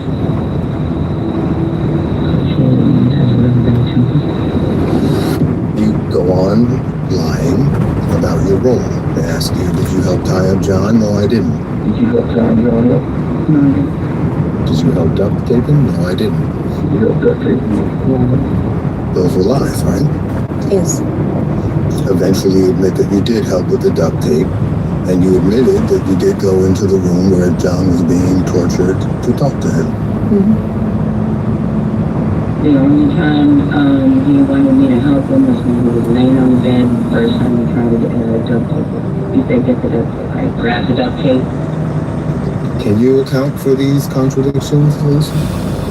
The fact that I was not in the right state of mind, but I also said those because it felt secure to me to lie versus to tell the truth, because I didn't know what was going to happen if I told the truth. The truth is that long before the murder of John Fernandez, Cater was grifting off vulnerable victims, taking what she could and moving on. Are you really the victim of domestic abuse or a dangerous sociopath? Participating in the murder of the man that you were taking care of. You don't know? Cater's claims of innocence seem now to be weakening, but she's still clinging to them. So it's time to ramp up the pressure. You also have a long history of grifting, using people for a place to stay or whatever else you could get out of them. Even Marcus, you told police at one point you were using him for a place to stay. I was. With John, were you and Marcus setting up the grift under the guise of caretaking for a vulnerable, disabled man? He gave you a roof over your head, but it seems like you all wanted the little bit of money he was living on, too. I didn't want nothing from him. I got plenty by having a roof over my head. One of your friends told police that you guys wanted, quote, a meal ticket. Is that it? No, not on my part. You called Fernandez's neighbor asking if she had seen Fernandez, knowing full well that he would. It's an act of commission for somebody who claims to not have been involved in the murder and acting under duress. It starts to look like you're much more of a willing accomplice than Marcus's victim. You understand that? To some extent. It sounds more like the actions of a willing accomplice, doesn't it? Yeah. So much for your career in caretaking. I'm working with my hairline before I lost it all. Like most men, I neglected hair loss for as long as possible. It was easy to ignore at first, but I never expected so much lost hair after a shower, and I didn't expect so much thinning overall. That's until my friend showed me this by nose. This prescription, once daily spray, not only regrows hair in 3 to 6 months, it also leaves my hair feeling thicker and fuller, made with finasteride and minoxidil. So when I came across him, I was like, you know what? Let's try this. And I'm so glad that I made that decision. Getting access is simple. Take a free assessment, connect with a licensed provider.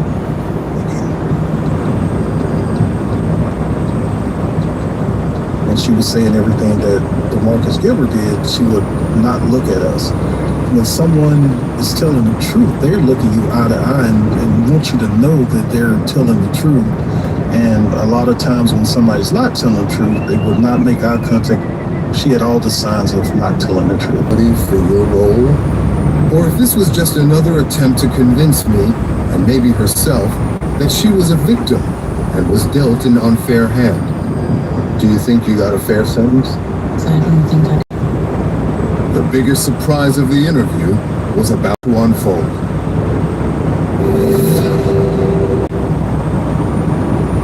he covered his head like that and then throw him in into drop first. And then the second time he hit them right in the chest and then he covered him up and tossed him. Under the harsh light of interrogation, Alicia Cater finally admitted that Marcus Gilbert, with her help, had killed John Fernandez. I was already terrified of his evidence. But then Cater claimed she was only helping because she was under threat by Gilbert. I think after we confronted her about her involvement in the murder, that's when she started portraying herself as a victim, and that she only did things because she was afraid of Gilbert. There's been 3 or 4 times where we got into it and just tried to choke me to death. I think she tried to minimize her part. Still to this day, I don't know if she told the exact truth of her complete involvement. We know that she was involved, but as far as everything she did, no, I think she left a lot out. At best, you watched and stood by while your patient was lying there with a diaper and hospital socks, being tortured. At best. More likely, you were both trying to rob him of his disability money and participated in the murder. Is that the truth of this? No. Only you and Marcus really know the truth of who played what role in murdering John, but one thing is for certain. You did nothing to help the man that you claim you cared for out of the kindness of your heart. That's the part that messes me up, is because I couldn't render it. Couldn't or wouldn't? Wasn't allowed to. I don't doubt that Marcus Gilbert beat you, Alicia, but it also seems clear that you were at least an accomplice to this murder. Both things can be true at the same time, are they? Yes. Finally, an admission. Cater concedes that she was in fact a co-conspirator. So you were a predator and John was the prey. For most of our interview, Cater deflected blame onto Gilbert, insisting he bore responsibility. But by the end, her tone shifted, subtly, almost imperceptibly, until it settled into something quieter, heavier. You take responsibility for your role? Of course, I'm doing nothing to help him. It was as if she had finally resigned herself to the grim truth that the blood on her hands belonged to the very man she was meant to protect. But more than that, as an accomplice to the crime. Both Gilbert and Cater ended up pleading guilty to murder. Gilbert was sentenced to 60 years behind bars, while Cater got away with just 25. The punishment she now insists did not fit the crime, but not at all in the way I was expecting. Do you think you got a fair sentence? I don't think I did. You got 25 years, mostly because you fully snitched. Was all the information you provided true? Mm-hmm. Or was it calculated to save self? No, it wasn't calculated to save myself. You got a great deal. I believe I was blessed, but still I feel like I deserve more. What more do you want? More years is what I feel I deserve. Oh, you think you should have gotten a longer sentence? Yes. I see. I guess because I feel that that's what I deserve, was more time. Because of your role? Because I did nothing. I didn't render aid, I did nothing. But you did participate. Yes, I did. Domino's Mix and Match menu gets you all of this for just $6.99 each. You know, doing this job, we try not to personalize cases, but you remember different cases. My partner and I, we've worked many homicide cases together, and this is one we still talk about. It's really easy to change. He's more thinner out here.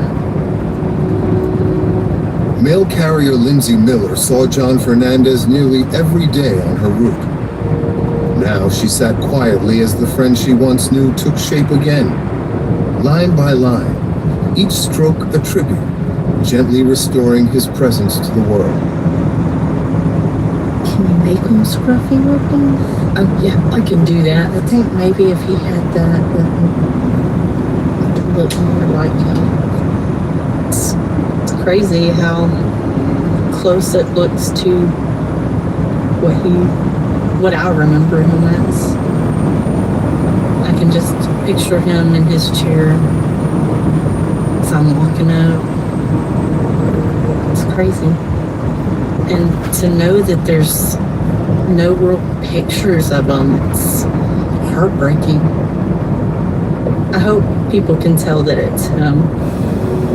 The ones that do know who he is. He's a friend to many people. There was no funeral service for John Fernandez, nor eulogy to memorialize his life, nor family plot to lay him to rest. Only this sketch, lovingly recreated, will mark a life that depended on the kindness of his caregiver, was instead lost to her cruelty.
Black.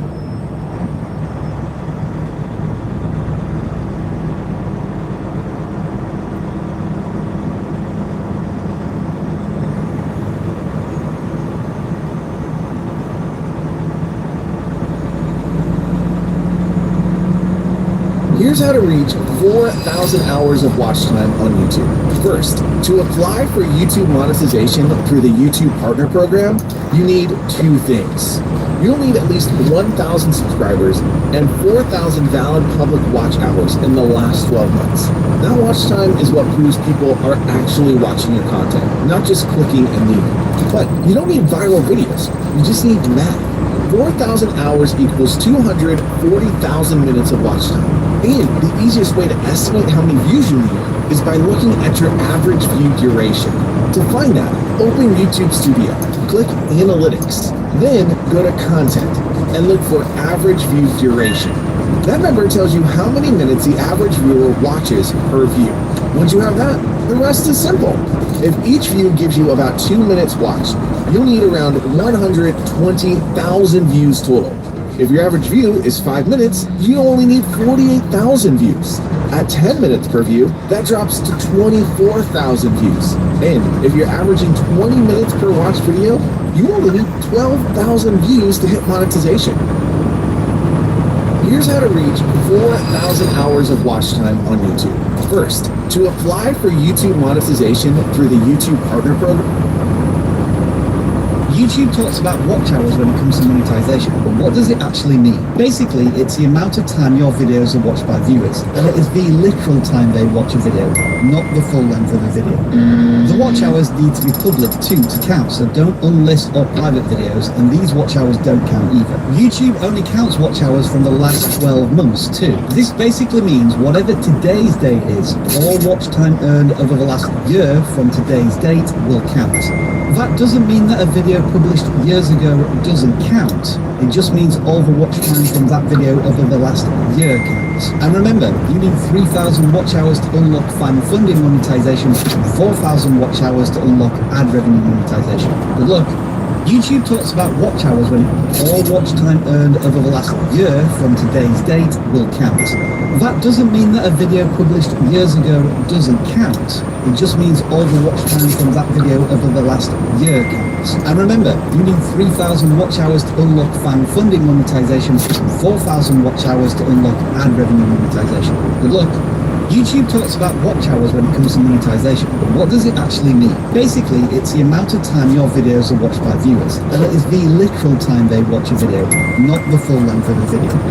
The watch hours need to be public too to count, so don't unlist or private videos, and these watch hours don't count either. YouTube only counts watch hours from the last 12 months too. This basically means whatever today's date is, all watch time earned over the last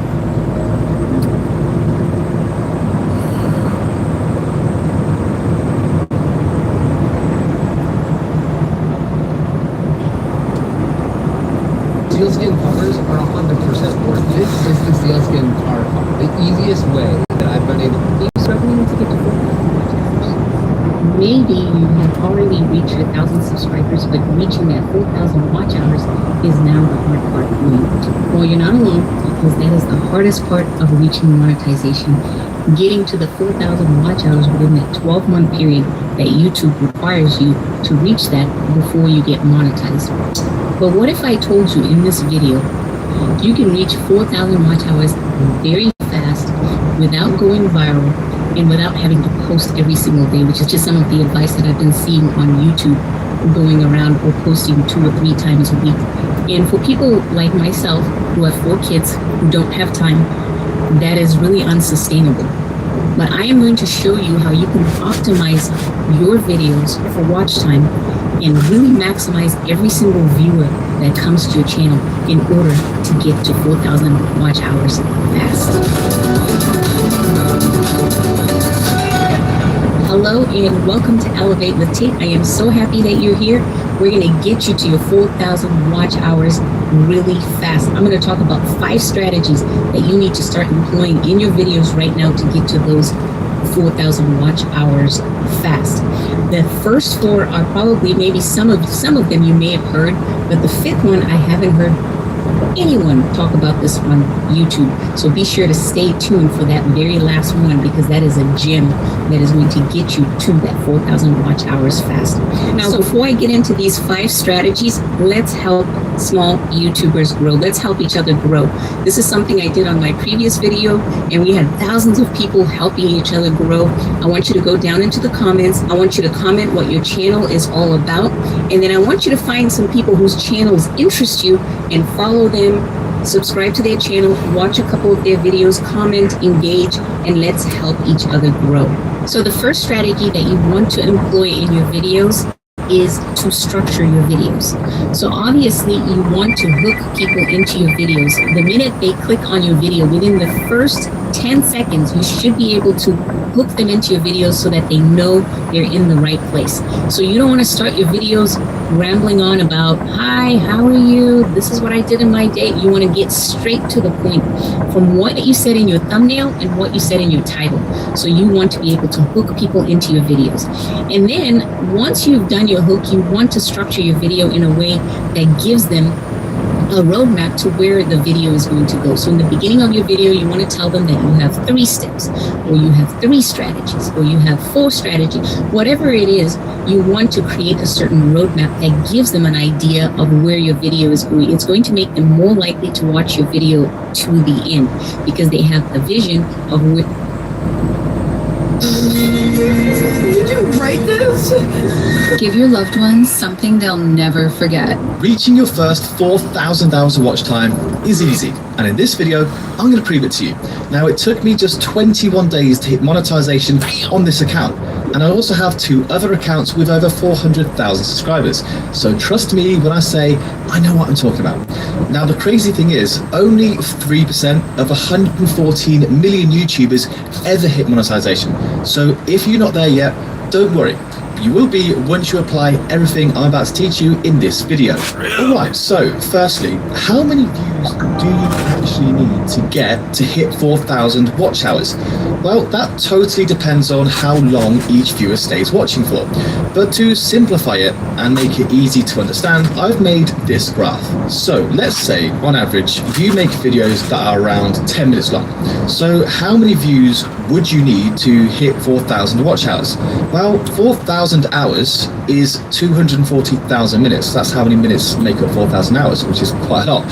So if you were making videos that were 10 minutes long, and you had an average view duration of around 20%, which means most people watching your videos are watching on average for 2 minutes out of the 10-minute video, you would need around 120,000 views, because 120,000 views times 2 minutes equals 240,000 minutes, which is obviously 4,000 hours of watch time. However, on the other hand, let's say your viewers were watching an average of 3 minutes of your videos before they click off. In this case, you would only need 80,000 views, because 80,000 times 3 is 240,000 minutes.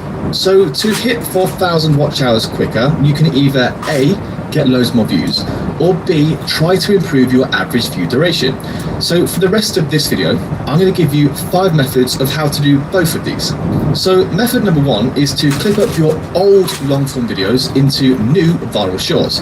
Now you might be thinking, obviously shorts don't count towards your 4,000 hours of watch time, and you would be right. However, there is actually a sneaky trick you can do to directly boost your overall watch time on your long form by using shorts. And you'd be surprised at just how many people don't know you can do this. So if you do create a lot of long form content and you've already got a fair few videos on your channel, I'm going to recommend that you go in and clip up every long form video you have into like 5 new viral shorts.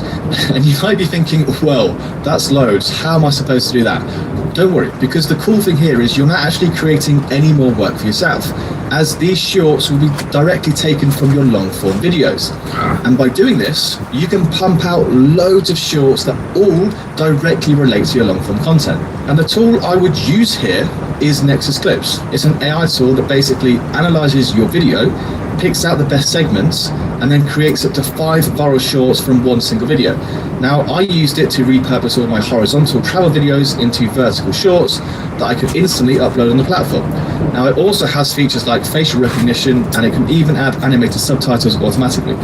all you have to do is drop your videos into the AI tool and the rest of it will do it all for you. So once you've created and uploaded like 5 shorts per one long form video, the way to get them to directly boost your overall watch time is just go into each short and immediately link these shorts to the relevant long form video you took them from. So this means as these shorts start to gather more and more exposure, you'll have a ton of viewers who click onto the linked video from your short and start building your overall watch time. And obviously, the more shorts you have linking to a single video, the more chance you'll have of viewers clicking through and watching that long form video. Now, it's simple, but really, really effective, and link to that tool is in the description. Okay then, so the next method number 2, is the slightly harder method, but this is improving your average view duration. So going back to the graph I showed you earlier, the higher your average view duration, the less views you need.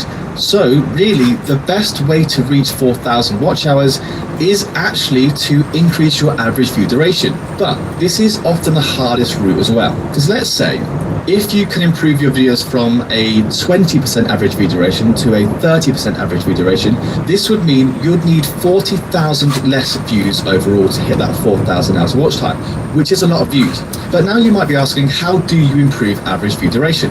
Well, I would need an entire video to go into the depth required for this topic, but for now, I can give you 5 quick, easy pointers so you can immediately improve your own. So let's go. Number 1 is nail the first 15 seconds, which is a hook. So the first 15 seconds is the most important and vital part of every video you post.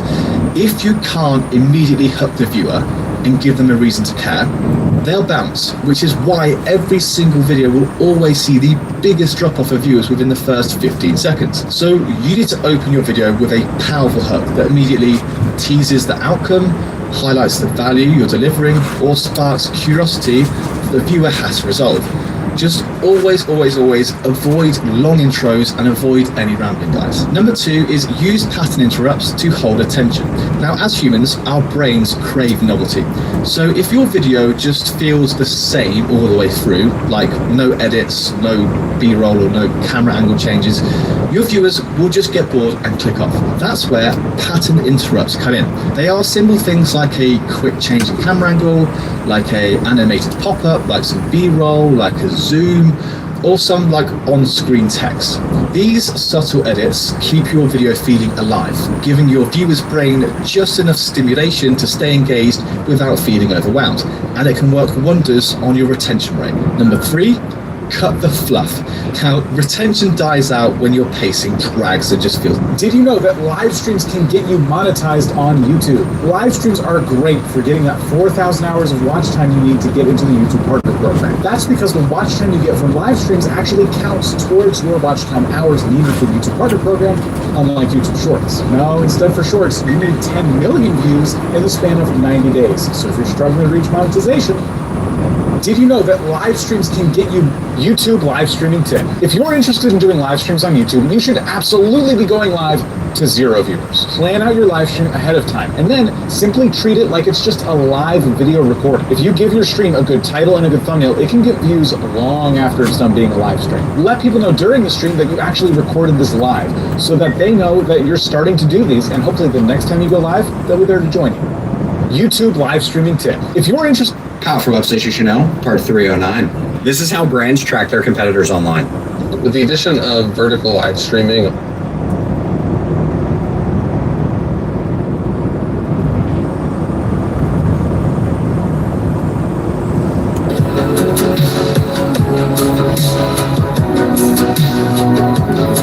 eBay online shop. How will you feel after getting over 3,000 watch time hours in one live stream and you discover that these watch time hours are not counted towards your channel's monetization? How will you feel? This was the situation of Blessing, who shared her experience in one of my live streams. And she wrote that I used Restream to go live for 19 hours on December 21, and I got 976,000 views and over 3,000 watch time hours. But up till now, the video is still saying uploading, and my YouTube end tab has not added the watch time hours. She later said that my YouTube end tab today is showing data from December 24, which means it has passed December 21st, but the watch hours has not been added. Could it be that the live stream is still uploading? The answer is no. Blessing. Sorry to say that the over 3,000 watch time hours you've gotten from this live stream that you did is no more. Is gone. So what could be the problem?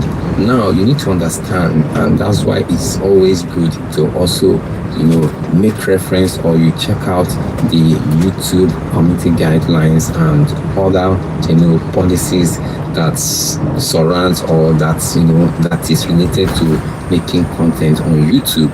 Now one thing you need to understand is that when you make a YouTube live stream, or when you go live on your YouTube channel, and when it exceeds 12 hours, YouTube will not save that live stream session on your channel. So what this means is that when you make, like in our own case, her live stream, she did a live stream session for about 19 hours. So this automatically disqualifies the watch time hours she has gotten from that live stream to be counted towards her channel's monetization. So now, what is valid watch time hours and what is invalid watch time hours? So as you strive to get more watch time hours towards your YouTube monetization, you should understand that this is from the YouTube Help website. What counts as a valid public watch hours are watch hours gained from long form videos you have set public. So any long form video that you have set public on your channel will be counted towards monetization. So the ones that are not counted towards monetizations are watch hours from the videos that you have private